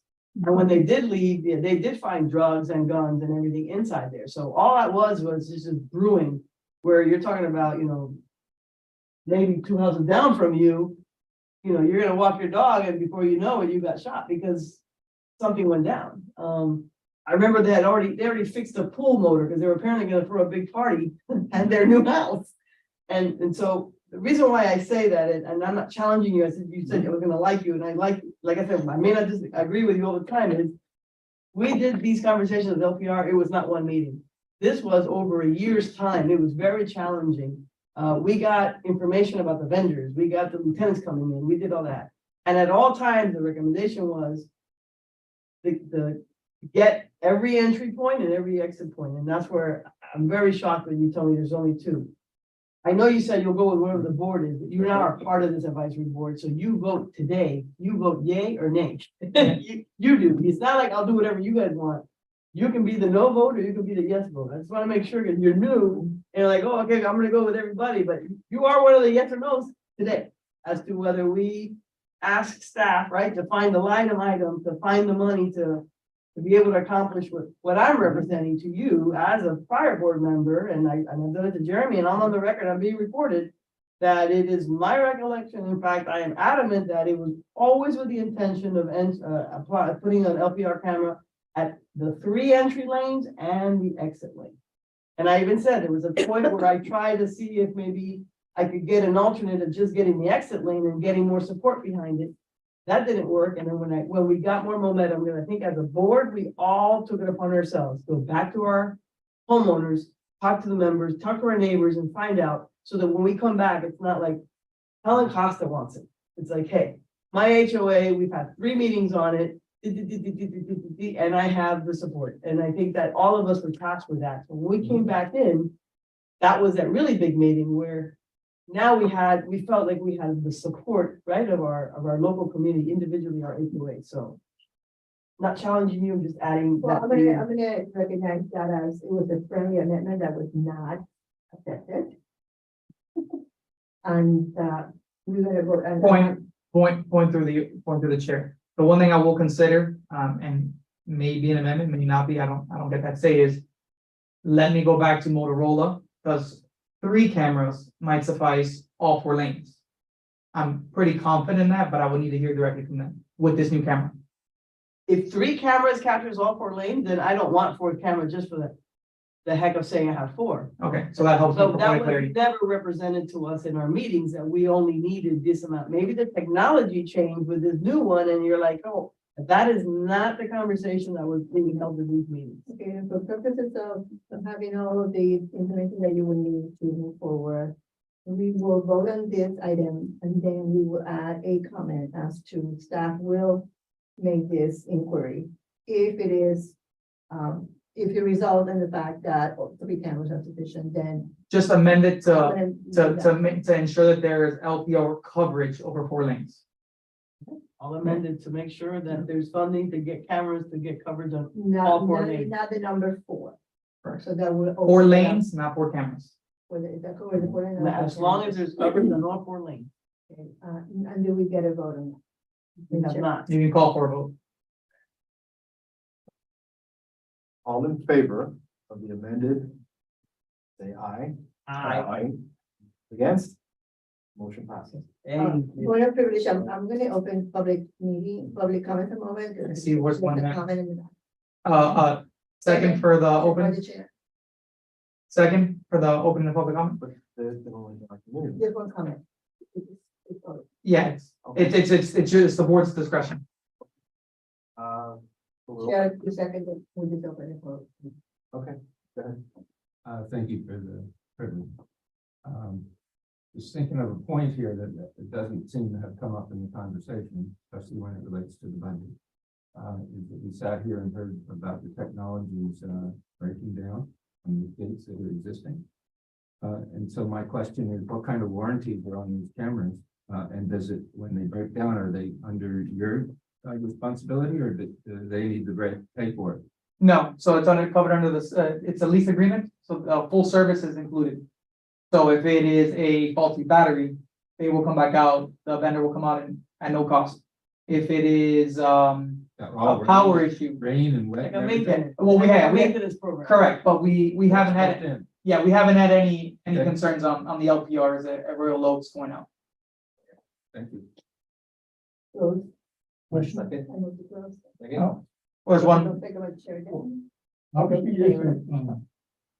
they kind Public of comment before. closed. We can talk offline if it's something direct with that. Moving on, let's go. Landscaping update. So as you saw, we went ahead and did the swap out, as the board prescribed, we went ahead and mulched it. We were able to manage that with our vendor, with no real impact.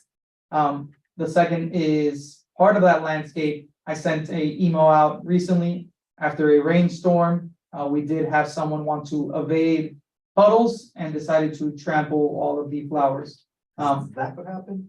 Yes, and that came from, John's not here, but that came through one of the security guard, that mentioned it, that they had heard it, but didn't see anything. So that brings me to, I have 2 points. Number one is there's a sign that's like laying there. What sign is that? And Two signs. They were up there just knocked down. they got knocked down by Yeah, cars? they got they got taken out by what seems Oh, to by be a the large train? vehicle. Oh, No, a large vehicle. Because to snap a U channel is not that easy. Okay. And so who's responsible to put that up? Us as the section or the town? We would be putting it back up, but now when it comes to the landscaping portion, Okay, so the town takes over the cost of putting the sign back up. correct, because that's roadway, Landscaping is on us. and that's what I want to get the impact back, and I want to see what type of good Samaritans we may have as vendors. Do we consider putting one of those, Bollards, is that what they're called? yeah, something to reduce any impact to that flower bed. It could be decorative, it could be, I don't know what you're talking about, but I will bring up as to when it does rain, bad or not, that section does inundate. So that leads me to, how do we fix that? Is that a town issue or is that our issue? that's more of a town issue. Yeah, that's a public works and stormwater issue. So what can we as an advisory board do to urge the council You can pay attention to our little section there as to the drainage? you can go ahead and make a motion to the direct staff to speak with Public Works about the concern in that area. Okay, what I'm making a options- motion, making a motion. And then the direct second- staff To talk to the town. The second is essentially, you as all residents can Sure. listen and talk to your elected officials. Okay, Do we have a second? Can I have the motion? say it again, you say so. I mean, I got. the I am saying it through your mouth. The motion is to direct staff to look to work with Public Works and to see what remedies there may be. Work with Public Works to see what remedies there are. For remedies for stormwater control in that area. Exit lane side. It, from my, definitely not an engineer standpoint, it's just, there's a pitch there, and it is the low point of that entire walkway that is pretty well elevated above it, and a wall. So the wall is just keeping everything from going anywhere else, and it's just sitting right there. There's ways to fix things. That's my motion, you have a second. There's holes, some people have holes that actually drain out of the, Seconded by. Second. Gathers right there after the buildings are all Correct. done. All in Correct. favor? Now the water, Aye. no drainage. Motion passes. Okay. Are we done with But landscape? back to landscaping, you're gonna speak to. Judith. yeah, I want to see what remedies can they provide, and at what point is there gonna be a cost impact for us? It was relatively new, and they're just trying to get back on after all the rains, their cycles are all off, so I'm just trying to manage it all. Thank you. Look into, what do they call it again? The bollards, It's the big yellow pole that goes up on the ground, yeah, because it's gonna happen again. We fix it and something happens like that, and we don't take care of the water issue. Big truck's gonna come by and smack all that. and there's ways to even make it where it's, Did they get the tag? Did they know the car? I don't have a report just yet. No, you're saying that the guard actually saw it. Then that's what I've heard through phone conversation. So I'm still waiting to make sure the report is in. Probably ran. If they ate that, they probably ran. That almost would have been scary. Okay, moving on. That's where a camera would have come in. Yeah, you're gonna say that. You knew it was. Any other directions on landscaping? That's it? Are there any other concerns with what we're seeing there? The mulching went through, on the monthly cycle, still de-weed. And the flowers will continue to grow in and thicker, and they'll eventually get to the same point which the previous ones were at. Next topic, gate barns, repair service. RFP. Procurement has received, I want to say it's multiple, a notice of no responses, which is a good thing. Once we get sufficient notice of no responses, we will resolicit and adjust the bid appropriately to try and secure some bids in. One was a timeline, if I'm not mistaken. I don't want to speak them without being for sure, but I believe there was a timeline issue for one vendor submitting and one other one just missed the ball. So we're hoping that when we resolicit, and this goes to some of the comments discussed earlier with the guard gate, with the gate malfunction on its own and so forth. The intent of this and what the board had presented us was having a reoccurring service that would preemptively reduce any issues that are not obviously a gate being taken out by a car. Yeah, so this would be an ongoing weekly checks, monthly total checks as well, and trying to keep the amount of downtime on gates down.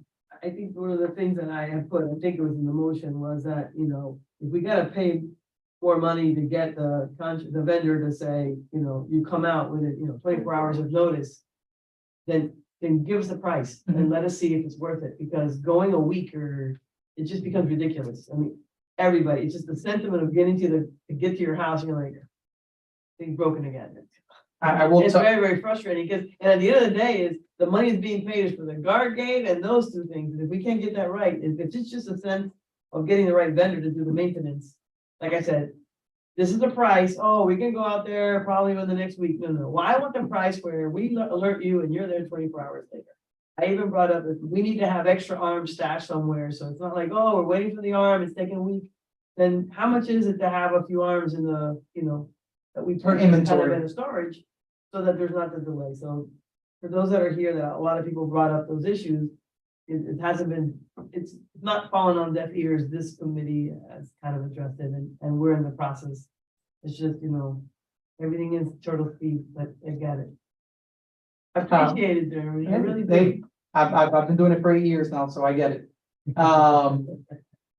With that, the only other item is, since I've taken over, since Christina left in February, I will tell you that I do my own drive-throughs as well. I've gone out there, reported an issue, it got repaired the next day. And I got a call that same day that I was made aware that it was repaired. It's broken again, and it was struck again. So I, not to make excuses, but we have some, bumper car drivers in that neighborhood. So, Well, that'll lead us to one of the items in the new business, yes. at the potential. And I saw that recently, funny enough, I went to another community and they had it there as well, and there was no way you're taking that thing out, they had two, but we'll get to that. Okay. Holiday decor, so what I did was, I spoke with our rep, and I know we wanted some, and I was able to pull Christina's emails, and I only found James's input that was, I don't wanna say negative, but critiquing some of the decor that was placed at the gatehouse. The board wanted to try and look at different options for something new. Move the show here. The thing is that wrap around the light pole, the light, which obviously has a purpose, would drown out what that, it just didn't do anything. I know this is ancillary, this is just pretty, this is, not about security. But we thought we'd spent so much money and kind of changed it and put the light poles and all that. And I know somebody talked about the structure of the house, that's also been a conversation that's occurred, it just hasn't passed to go that way. But it's a silly thing, but I think it's an important thing that could, I don't know, put smiles on our faces as we drive into our home. So I don't know, do you find other alternatives? Because I know we were wanting to look at that as to the budget conversation. Yes, and so essentially they reached back out to me, and what they want us to do is get some items that look like something we would want to consider from their catalog, and they would be able to give me pricing. I did also pull the town's invoice for last year for what we did along 1.4 to give you an idea of what some of these different features cost. We spent last year as a community 22.8 on what was put there, which was mainly spent on garland around the lights. So you had garland surrounding the lights. We had, actually, I have photos, brought them up as well. So it was between the setting up of the lights with the garland and the ribbon, along with the guardhouse having the lights. And that was roughly 22.8. Okay. That's 2,280. Yes. Yeah, this guy's- That also includes things that you don't tell right there, that you see the main things, but you'll see the electrical, the extensions, the where did I put it? The outlets and so forth. That's all included there, but obviously that's not gonna be noticed. But yes, 22.8 was just for that. So the two lights and then surrounding the guardhouse. So, we should propose something that we like, is that what? I think that's what he's saying, right? Yeah, so what I was gonna go through this really quickly. I do have their catalog open, and then I would have to, none of their prices are made available. We can also work with them. We've worked with them on the town side one. And I know Christina worked with them on this one as well. So, are we looking for something physical, a large structure? Do we want to change the garland for one of these posts? Since we have that other post, and maybe look at something that is reflective versus the garland, which I get what you're saying. If the light's right on it, it just drowns it out. We need to reflect. Yeah, so there are some reflective options here and lit options here as well. I just need some input as far as what type of things. There's greeter reindeer, there's reflective, there's also the town used this present box. We used also along the roadway. The what? I saw them. Yeah. Just for reference, was about $4,000. Let me ask you, is there a way to forward that to the committee members? Yeah, I can send you, it's a direct link. Send us a link, Yeah. that way on our own time we look at it and then we forward you our thoughts or actually come back to the next one. I don't know. Yeah, and then we definitely are gonna set a meeting towards the end of this month to finalize the budget, and that's where this is really, so I can get your ideas, get that number, so you know the impact to vote on. So on us to get you our input so that you can get some numbers so that we can talk in the budget. Yeah, I So- appreciate that. and I don't think I had anything else, just so I can give you an idea. So These, the garland that was there last year, is that ours to keep or is that something that's like a rental? You pay that, they take it and that's. it's not- installation, anymore. installation warranty, if anything during that time period goes down and they have to replace it. We own nothing. Correct. The other item I just wanted to bring up was these type of lights over here, on the left-hand side. We had two of these on the right-hand side of 154 heading westbound, and they were roughly $2,000 each. This is to put dollars in perspective here, I got you. and these are also last year's prices, so And you have to pay for the electricity? that's already paid in the utilities and accounted for in this community's budget. You send us that we'll Yeah. go home. Even, okay.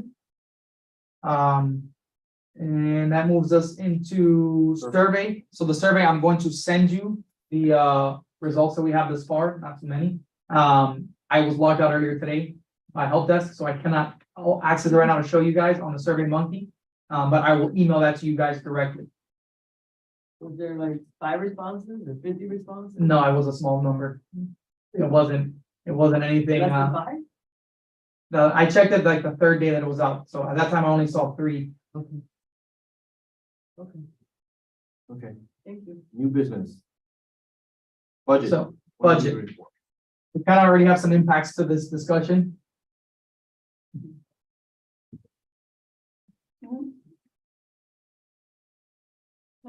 So, like I said, this is kind of the first review. There on the right-hand side, you have the amended budget after the most recent budget amendment that took place. What we are looking for is there anything that we want to consider either increasing, decreasing, adding a line item, adding some service, or John left and he was going to discuss this. But I do have SFM's price component as to, which I think is one of the budgetary items, is how do we get the 24/7 service? Mhm. And he came up with 2 options which do require another guard. And he was able to break it down by impact monthly.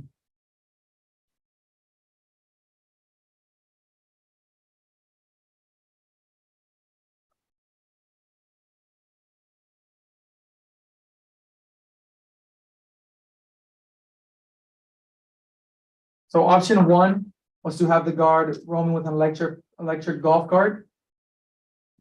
This would provide with any bathroom breaks, any noted breaks, as far as lunch, or swaps, during guard changeouts, that roving guard would then sit in lieu of that individual, and this would keep it at always having a guard at the gate.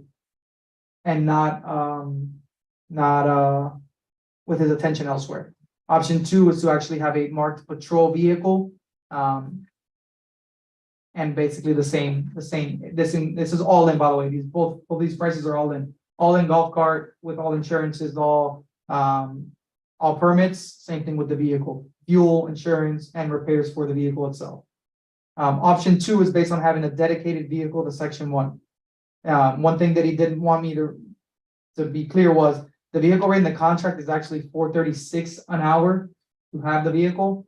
They are reducing it to $2.55 per hour, just because they understand the need that this board wants to have 24/7 service, and they're gonna work outside of their contracted price.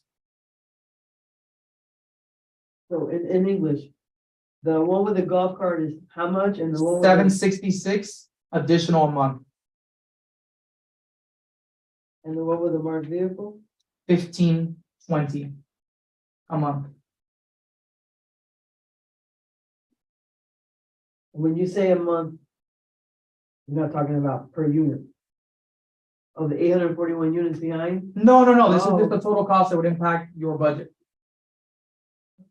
So $766 a month. Our budget is yearly, so. Oh, 766 times 12.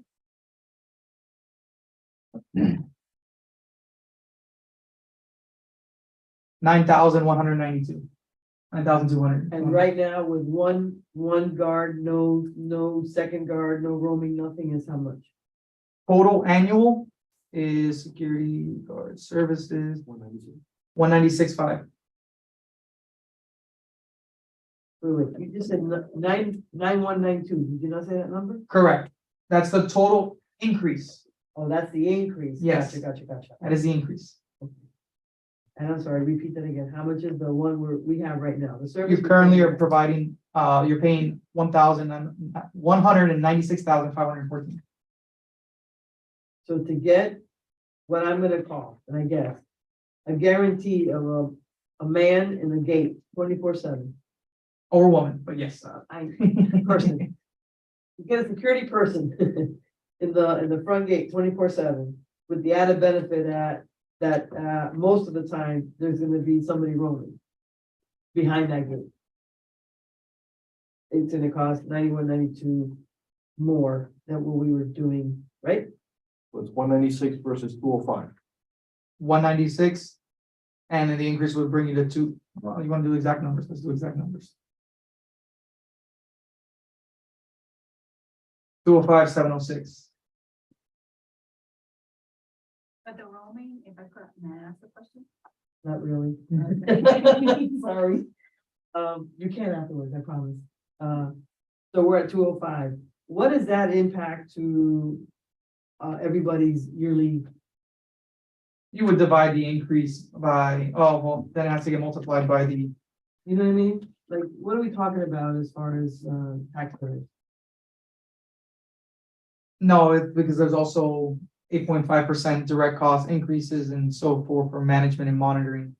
I'd have to bring that to Melissa and get that exact number, but you're talking close to, if I divide that total number. I mean, we pay 57 cents. Well, that's why I kind of want to know that number. When my neighbors ask me, I don't do good math, but how much? Annually, before all the direct costs and indirect costs, More or less, annually, it's about $11. more than what we're paying right now. Yes, To get two people, that's just doing the basic. 24/7 guard, and you get the roaming person that, we'll probably complain that they're hiding behind the tree, but I'm, That's the I'm increase, just- yeah. but if I get a man person 24/7 in the front, I think the goal of the ordinance, or is it a resolution or ordinance? What's the security thing?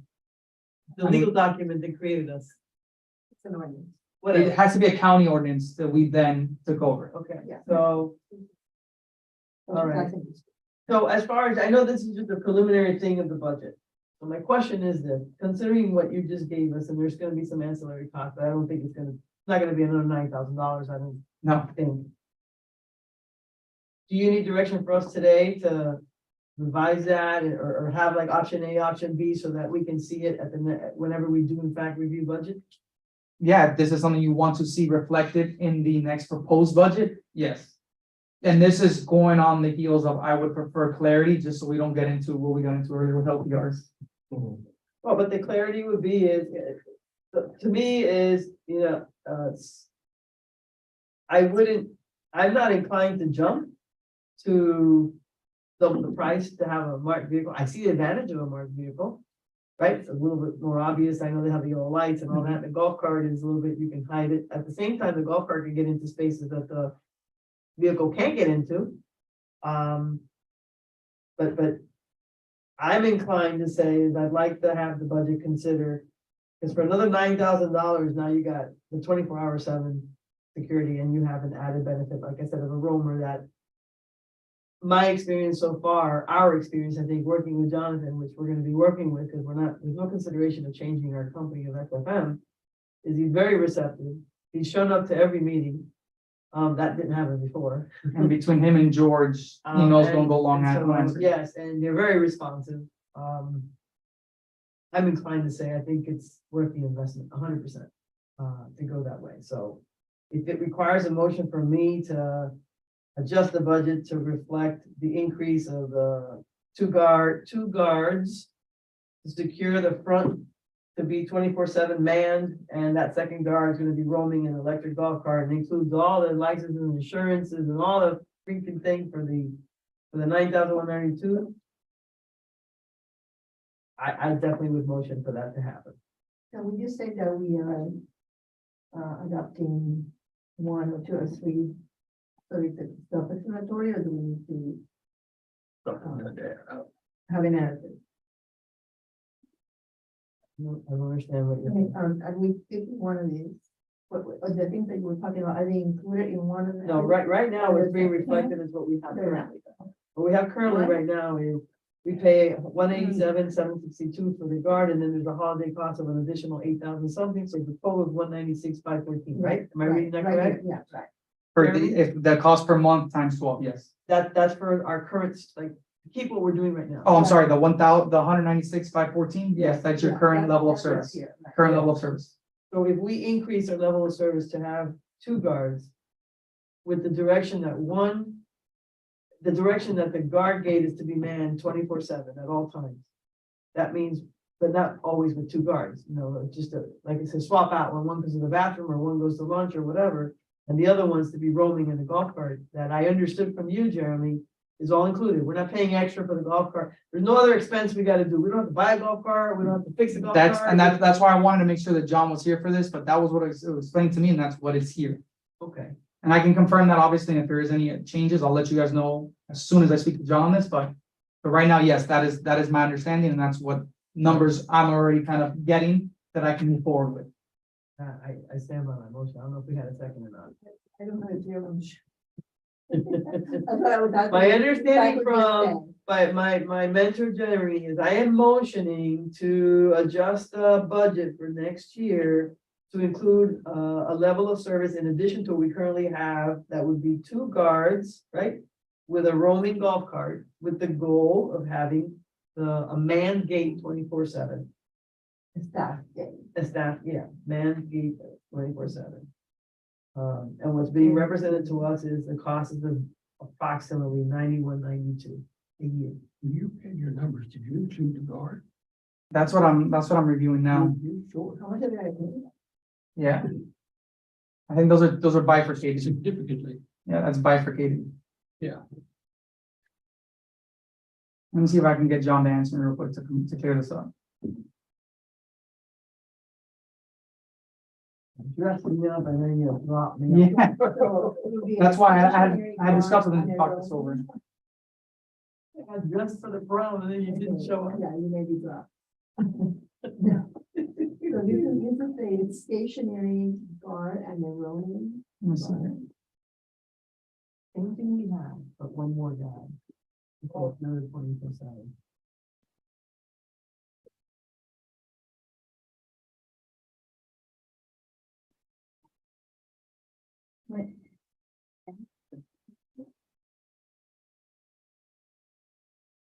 Comment for comment?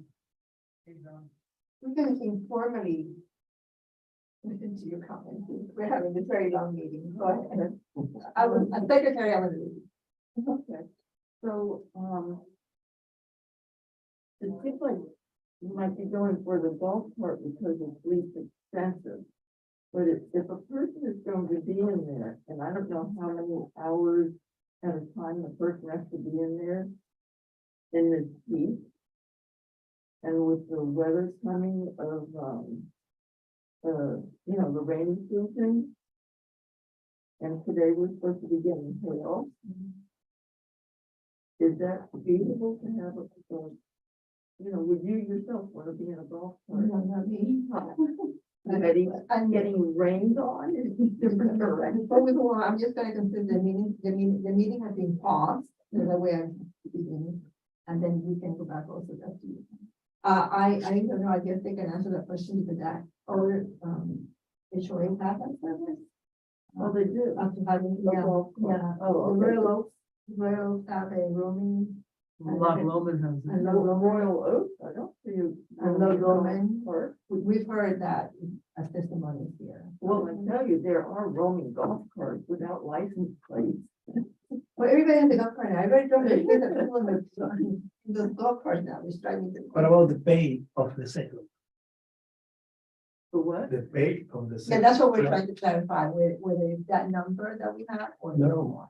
Sorry, excuse me, I have to. Well, so nice to come, I have nice to, to meet you, thank you. make sure you get your card. Thank you for Bye. coming. Yeah. I have to get in contact with him or? Yeah, did he give you his card? He was gonna go get his card. Okay, thank you. Good night. Well, oh no, I was, I think roaming car, that means that we go around all the different areas. Yeah. In the community, including those areas that have gates. Yeah. They were. Everybody behind. Part of the neighborhood. No, because that will be good to, let our board know that that's done, that then we have As far as. added. You're gonna have that. I never understood why Regatta Point you had. So I never understood that. I remember why they were building that. Well, when I first moved there, no, there wasn't any gates, there was. Cost. So that's what we basically know how to target that.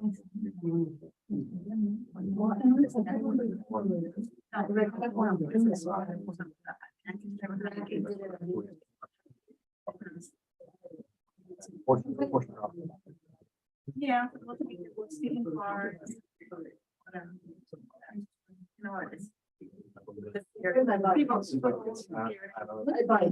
Sometimes when you. Oh, I'm going to talk to you. Yeah. That's the special type.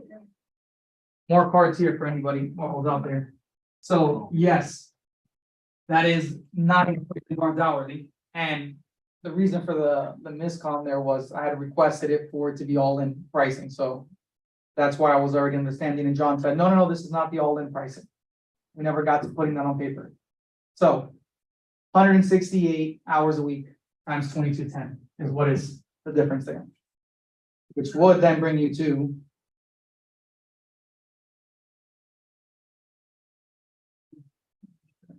$68 times 2210. An additional 3712 a week times 2. It's gonna be doubling. 192 and change. 168 times 22, let me double check. Times 52 weeks. 193. 193,000. It's 65.6.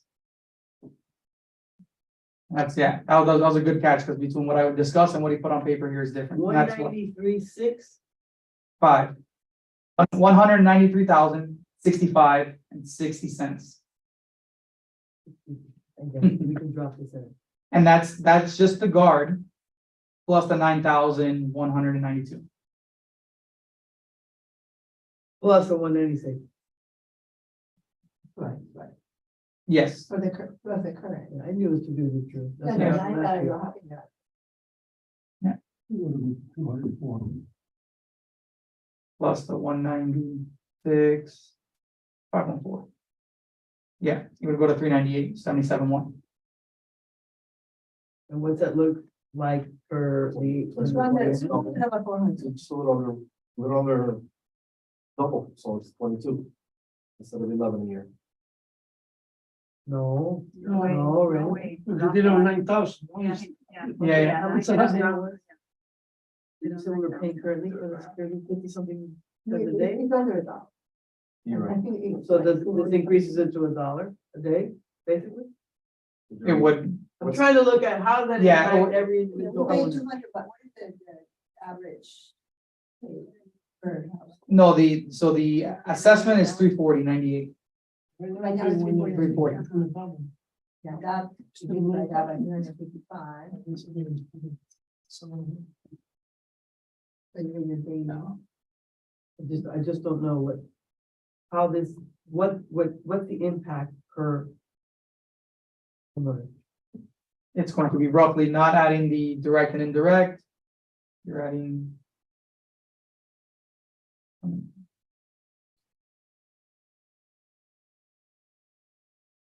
Divided by 841. $229.56, $230 More more, a year, correct? 230. There's my homework, 230 more or less. That's 63 cents more a day. And you're essentially, that is the largest chunk of your entire expenses. Oh, Yeah. well. So that's a service. It's a security. No, 100%. That's why this NSD was formed, to provide security services. If we go back to, remember when we bumped it to the level 2? security. Yes. we took a step in the right direction, it's been working really well. And then we also said LPRs are coming, Mhm. that with a combination of that, hopefully it would be much secure than to True. spend that kind of money, because that's a tough sell. But here we are at budget season and we still don't have LPR and we learned today that there's only But two. it's around the corner. It's there, it's coming. Positive.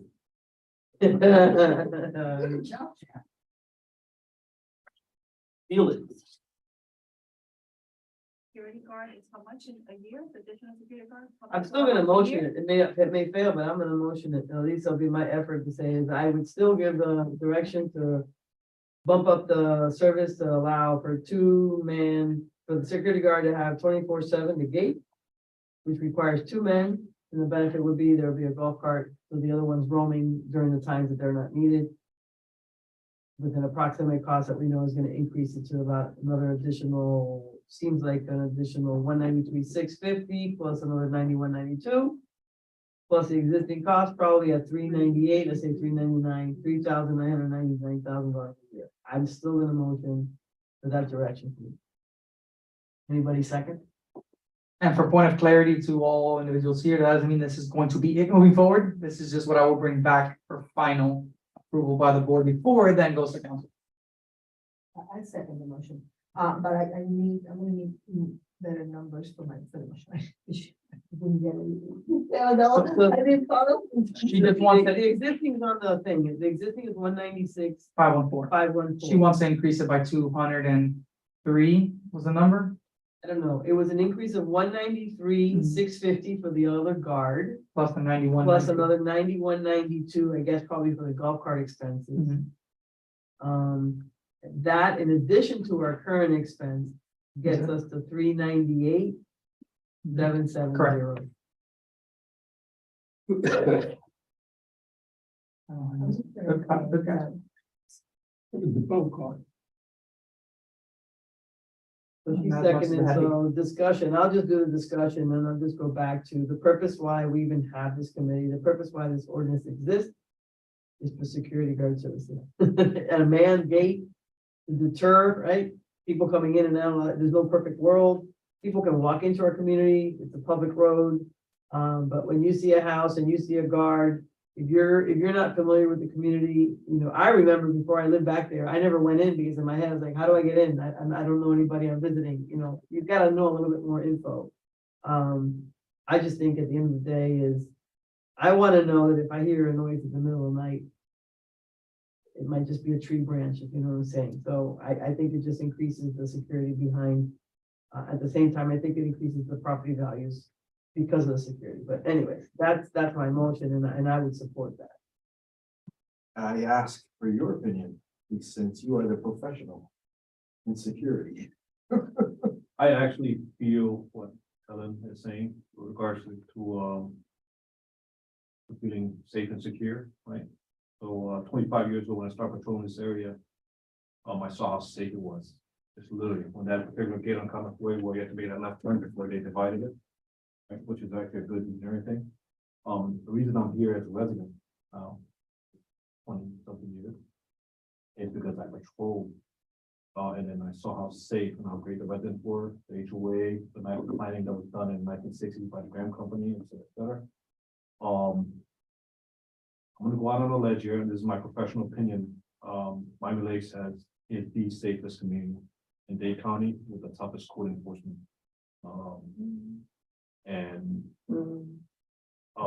I think she wants additional security for that particular gate. And that's up to the board. I don't think you need it because within that particular area, the police response time not here, but it's probably the best in Dade County for Miami Lakes for emergency services. The firehouse is there on the west side of Dade 26, which took decades to do, but it was there. And with the exception of even tonight, if you go drive around, you're gonna find someone with the garage door open. And with the exception of the weekend, which is always people visiting us that are causing a lot of noise, that's about the only cause that we get. The only crime that you get here who generally, besides the property crime vehicles, is the domestic violence that occurred, which has happened the last couple of years. And the only homicide that's happened in the last 5 years has been the little guy that killed himself next to Publix here, and unfortunately took his children. And then what happened a couple of weeks ago, right across from 87th Avenue, about 152, where the person with the mentally ill had access to a firearm, killed his entire family, including 2 people just that have been killed. Because I was on that scene. So, it's always good to, like I said, to have that extra security. It's whether the board and the community is willing to pay for it. Now we're already paying.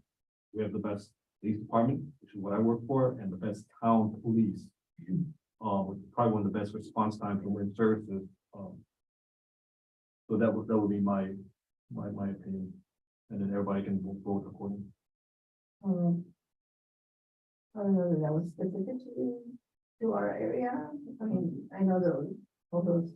So but those if we're are, talking about it specific, they're not beneficiary. It would be beneficial to have the position at our particular entrance because of our particular. or the secondary 24-hour. Whether this is, I'm just trying to focus the comments to the actual issue. That was my assessment. It was- I know I can afford it, okay, but I need to also consider the rest of the residents of the area. And That's right. that's right, yeah, for that increase for, the vehicles, there are a lot of retired people in the area, and I think it's overkill. I think with what we have implemented and the LPR coming, I think it's sufficient at this point. We can always revisit it down the road and increase it down the road. So I think it's overkill, and I can't support that. So anybody, you wanna have any comments? Oh, okay, so the motion's in, we have a second. All in favor of the motion? Right. All against it? Any? Fails.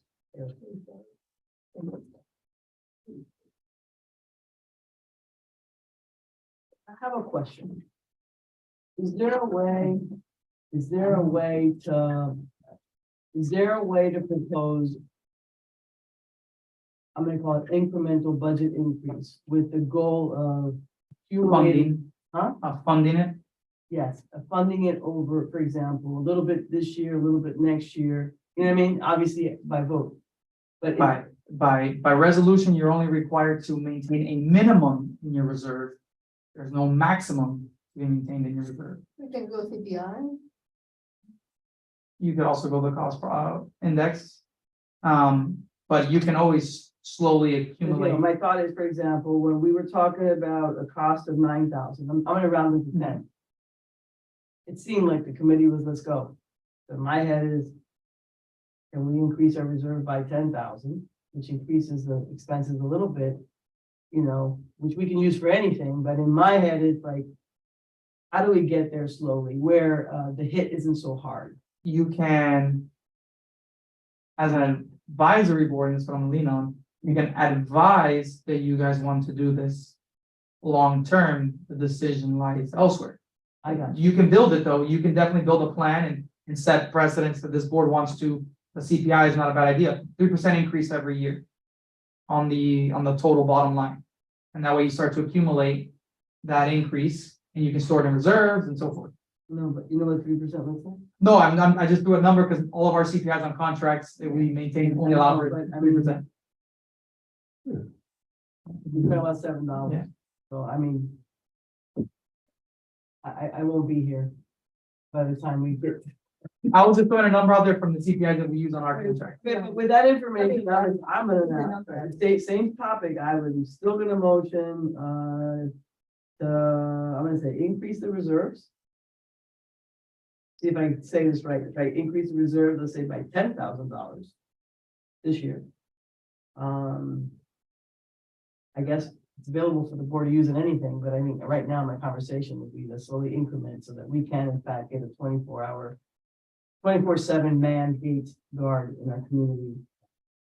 Sometime in the future without it going, like you said, doubling the expense for for all the homeowners, but I mean, my motion would be is, let's increase our reserves. If that's the way to do this, little, increment by increments, and I would do it by I'd round it up to be $10,000 for this year. And that would be reflected here in this budget for.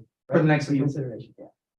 And just for point of clarification, other committees and other NSDs have done that for capital projects. So they have slowly looked at funding a capital project. Well, if we're gonna build a new gate house, would that have to come from this budget? We could, or we can give direction that we want a budget item here for that to be considered. Because I agree with the public comment that thing needs to be done. Needs to be done. Or facelift. Someone facelift work. Huge shift. Yeah, there is one other community that is actually going in that route as well, looking at providing some renovations to the gatehouse. But I think my motion basically is to put the 10 in there. There's actually, I don't think you can put it in the reserve and then earmark it for something, right? You can't do that. Correct. So we'll stay in the reserve and then you allocate it. That would be my You motion can budget right that. now. And I think To increase the reserve to $10,000. increase it by 10,000. Increase it by 10,000. There's a minimum that must be maintained there. This is just an additional 10,000. Increase it by $10,000. Okay, I think that's the one. That's my motion. We need to go on there. I second. All in favor? Aye. All nay?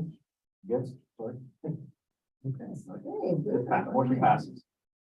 Back on the budget though. So there's conversation, so security guard services, I think we kind of hashed that one out.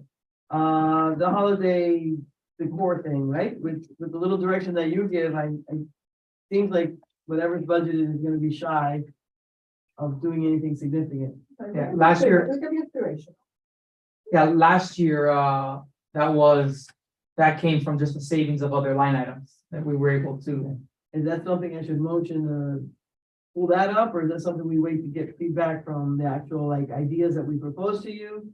You can, if you want to already see what a certain number would impact your budget, this will probably be the time. So if you wanted to get like bring back a budget that shows $6,000 in lighting, And where is that here right now? it may have to be a new line, yeah, it may have to be a new line item, a new account.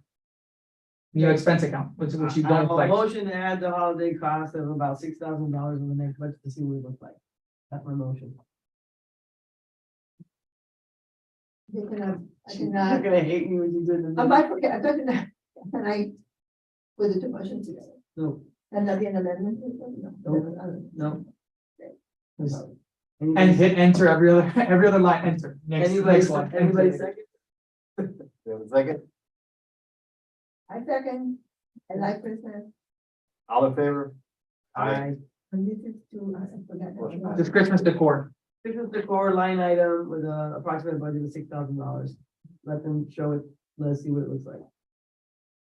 Then I'm gonna go to, I know there was one that has to do with mailing. Mailers, Where's that one?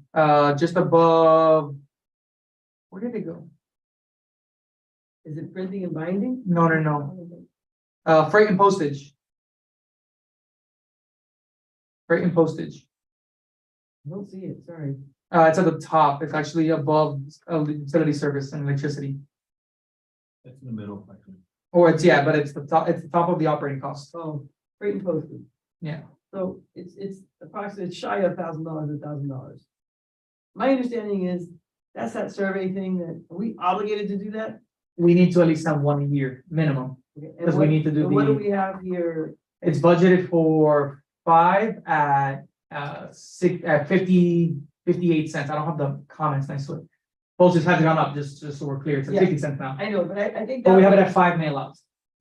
Okay, so I think this was at a time where it was like, oh, let's mail everybody, and there was the committee, the advisory board was like, I mean, I'm the opinion as I get more trash, junk mail in my mailbox. One more piece of thing that, like, the proof is in the pudding. This is the second year that we sent out a survey to 841 homes, and the responses are less than 5 people.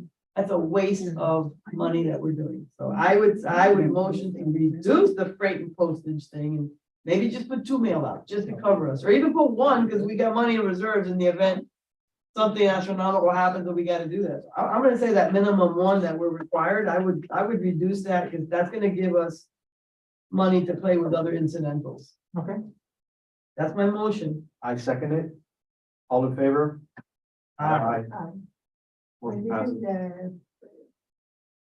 Then I'm gonna go to the next one. That is a savings of.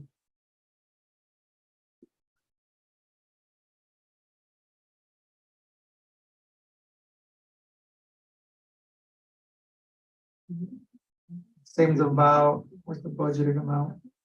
Minus 976, saving about $471. Then we have another line item that has to do with gate equipment and repairs.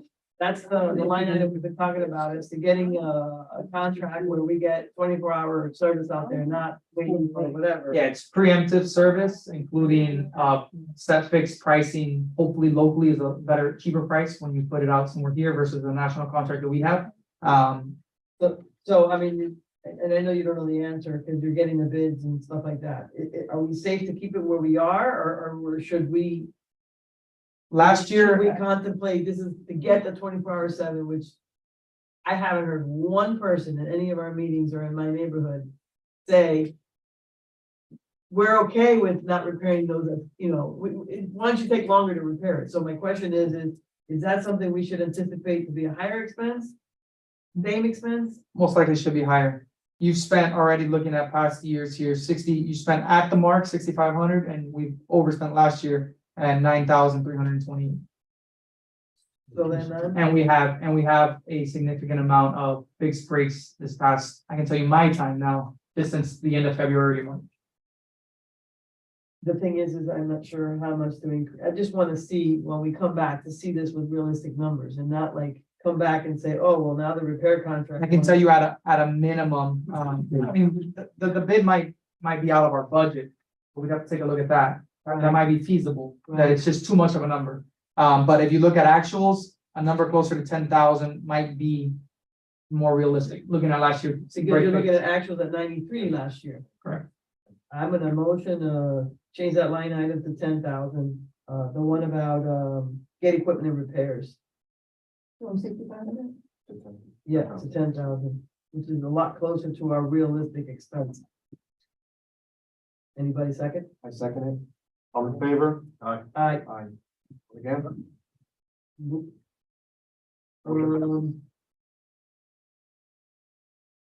So let's talk about a conversation that today's not the first time it comes up. And it has to do with repairs to the guardhouse, like, not repairs, like Renovations. renovations, a different look. I know that a couple years ago, we talked about, like the light fixtures on there, like the old school, and we're like, can we change them, modernize them, LED them, that kind of fun stuff.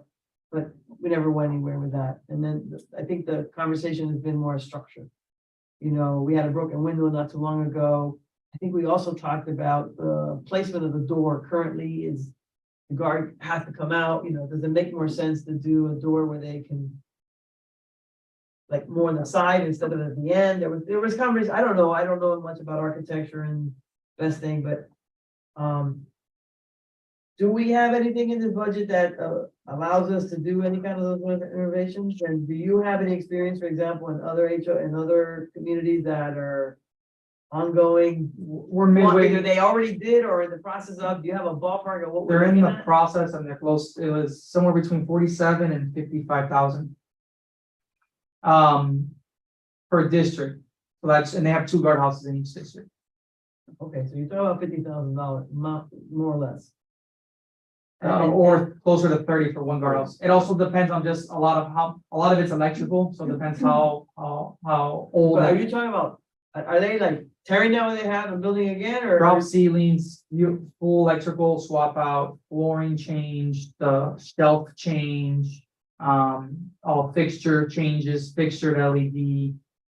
Because I think the complaint that people have is not with The the look. look inside. I They're think more about the looking at the look out the structure. They had looked at some minor Think stucco. of the dirt floor inside, but at the end of the day is, inside is just minimal. It included some stucco repairs on some of the, I can't remember what that's called now. Some of the accents on the sides had to get repaired, some concrete repair, but nothing really changing the face of it or the design of it. I mean, this is the moment to motion and see numbers and put here and see where do, I don't think we're gonna remodel. But I think that if we don't move forward, we'll be here next year talking about the same thing. That's kind of like where my sentiment is. I could. I can utilize pricing from there, different items, but I just would need a little more clarification on what items we are talking about. Well, I have no idea. How do you even start as to how do you change the look of that?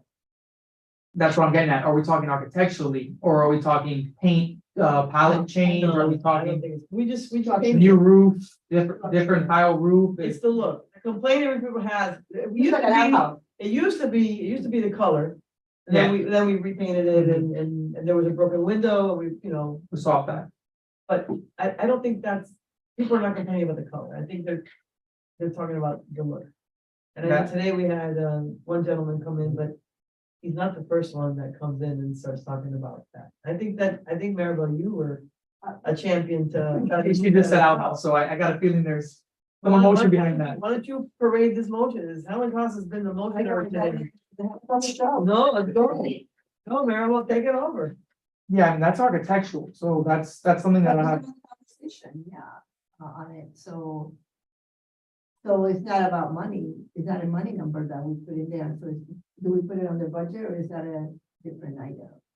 Like, would we have to hire architecture or design to give us, look, these are three different options of what that can look like, that house. We don't, we And don't that have, costs money? we don't have an architectural design. Okay, so, I mean, Maribel, I don't know about you, but I mean, why don't we start with that? Let's start talking about design. Let's start looking at Get some options. more architecture with the rendering possibly and go. You can get we can get a quote for design. It's not the build, it's just the A design. design. Yeah.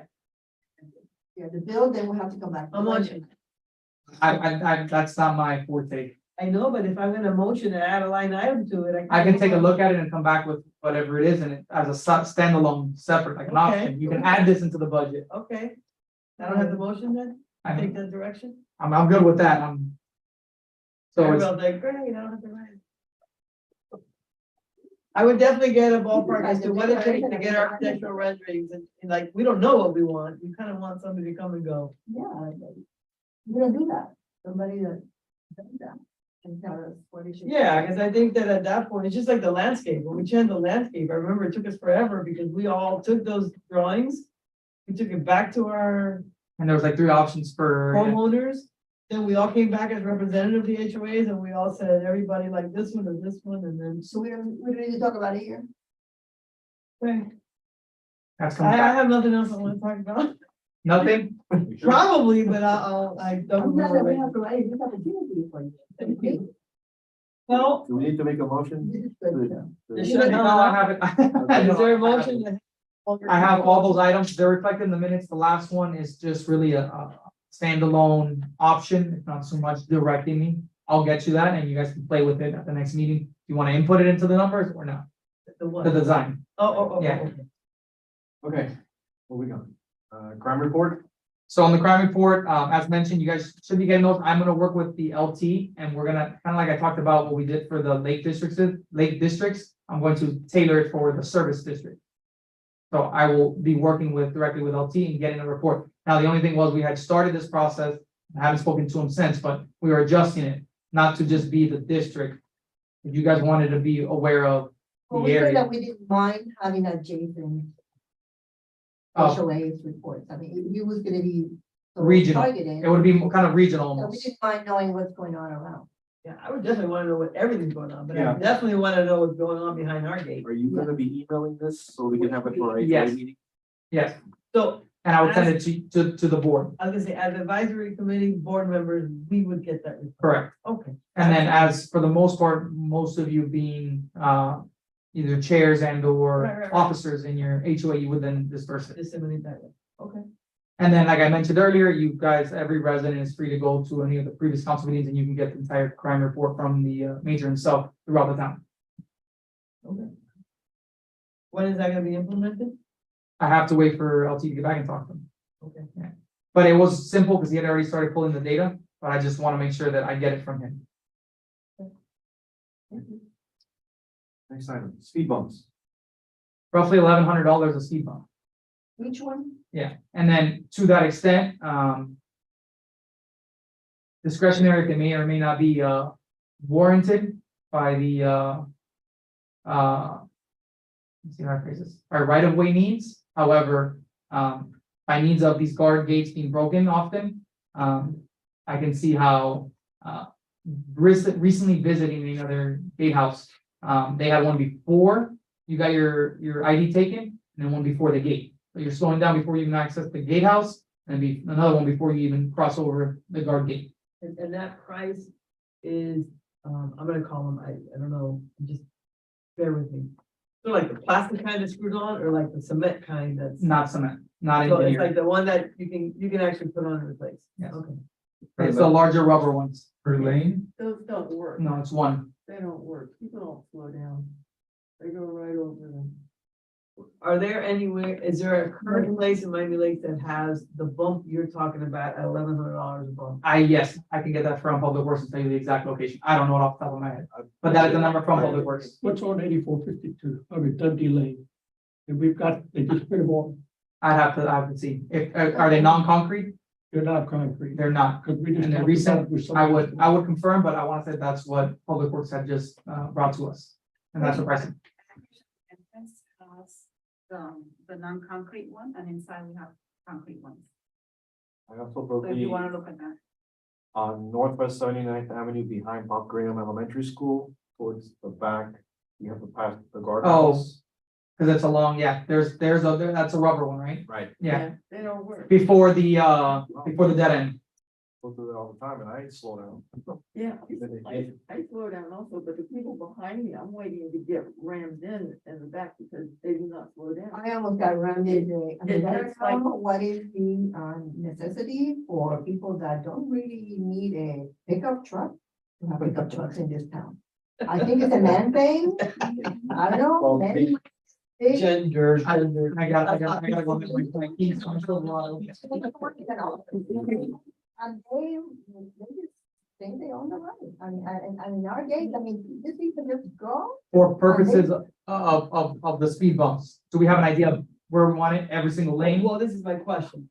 So my question on that is, my answer is yes, because there's not like one gate guard arm that always is down. It's like, it could be the middle one, it's been the left. Equal opportunity. Yes. It's all drivers coming in. Yes, so my question is, if the ones you're talking about are $1,100, I know I've seen speed bumps where it's like, it doesn't really encourage you, it's like, you're like, it's just a little hiccup. And there's other ones you're like, you're gonna slow down. Well, Helen, keep in mind, it's in front of the guardhouse, Right in front of a stop in sign. front of the stop sign, and behind you, you're just trying to slow them down just enough so they don't hit. I'm with you, but if I wanna see this speed bump 1,100, because if for 1,400, we get one that's a little bit more of a speed bump, But I'm I gonna don't say think- for $300 difference, I'm This gonna go with is the bigger just one. my preliminary discussions with, Public Works. I don't think they can put anything higher because of the vehicles. It needs to meet, FDOT regulations.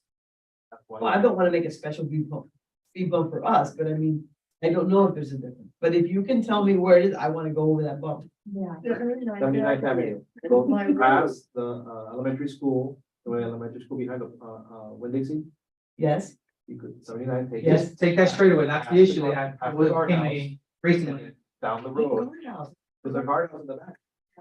But we have one That's in- like at the entrance of Lake Sandra.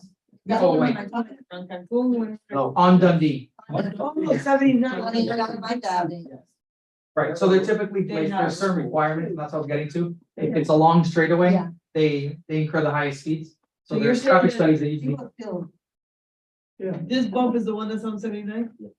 And I'm more comfortable with the one that was recently put in Dundee. I wanna say that that's probably the one that was used by Public Works. I'm gonna go back to. Dundee, where in Dundee? The first entrance to Lake Sandra. From Sandra. Circle, Right, goes all the way around the lake, big Okay. lake, okay. and next time you come in, on Howard, you turn right, Uh-huh. guard gate, up, turn right, then turn right again, and you're on Dundee Terrace. And right there, about 100 yards in after the turn, they put speed bumps in. Like the first entrance to the park, So it's within the townhouses or it's within the in home? the street. Within the, on the road. In a group. And that's what I was getting to, their certain requirements typically. So then I'm gonna say, I kind of go backwards now, understanding that I think that the board gave you direction to get information on the speed bump. Should I motion to add an line item here for the speed bump? I can bring you back pricing, And put it on, you know, so that but my only clarity that I need is every single entrance and exit, correct? I say absolutely. So we're talking four. Talking four. Do you put it before and after? You said before, you're talking about two before the gate. Yeah, I saw that more recently. One as you approach the gatehouse, and then once after you give the ID and I check in, understand what you're saying. and then one right before the stop sign and the actual gate on. So even if you wanted to do this, you're gonna. And then even more severe, And which, then, you know, we'll start getting into. and even more, remember, there is gonna also then. The proper ratification of stopping at these guard gates is also gonna now create a little bit more of a traffic concern, right? Because doing things the right way sometimes always isn't the easiest. They might get encouraged and go get their passes and go to the other two lanes that they had access to, but they insist on not going to go get the. I mean, Yeah. the best thing is that we have the signs like, you know, drive as if your children live here, and they just go, like the sign actually like. They forgot what it is actually. You know? So do you need a motion or you have the direction already? I have the direction, that's just an add-on. I think you should put, I mean, it's easy to do the math, because if we do one in every lane versus with two, we just duplicate the number and we'll have an idea for Yeah. the budget, I think. And if you could just check with Public Works, make sure there's no traffic engineering study that requires there and any permits that we need to go. And I had spoken that briefly with them. At the end of the day, it's more for the guardhouse than it is the roadway. So that's kind of what we're leaning towards, but I'll confirm that. over. Make sure that's. I've seen some entrances where there's two gates.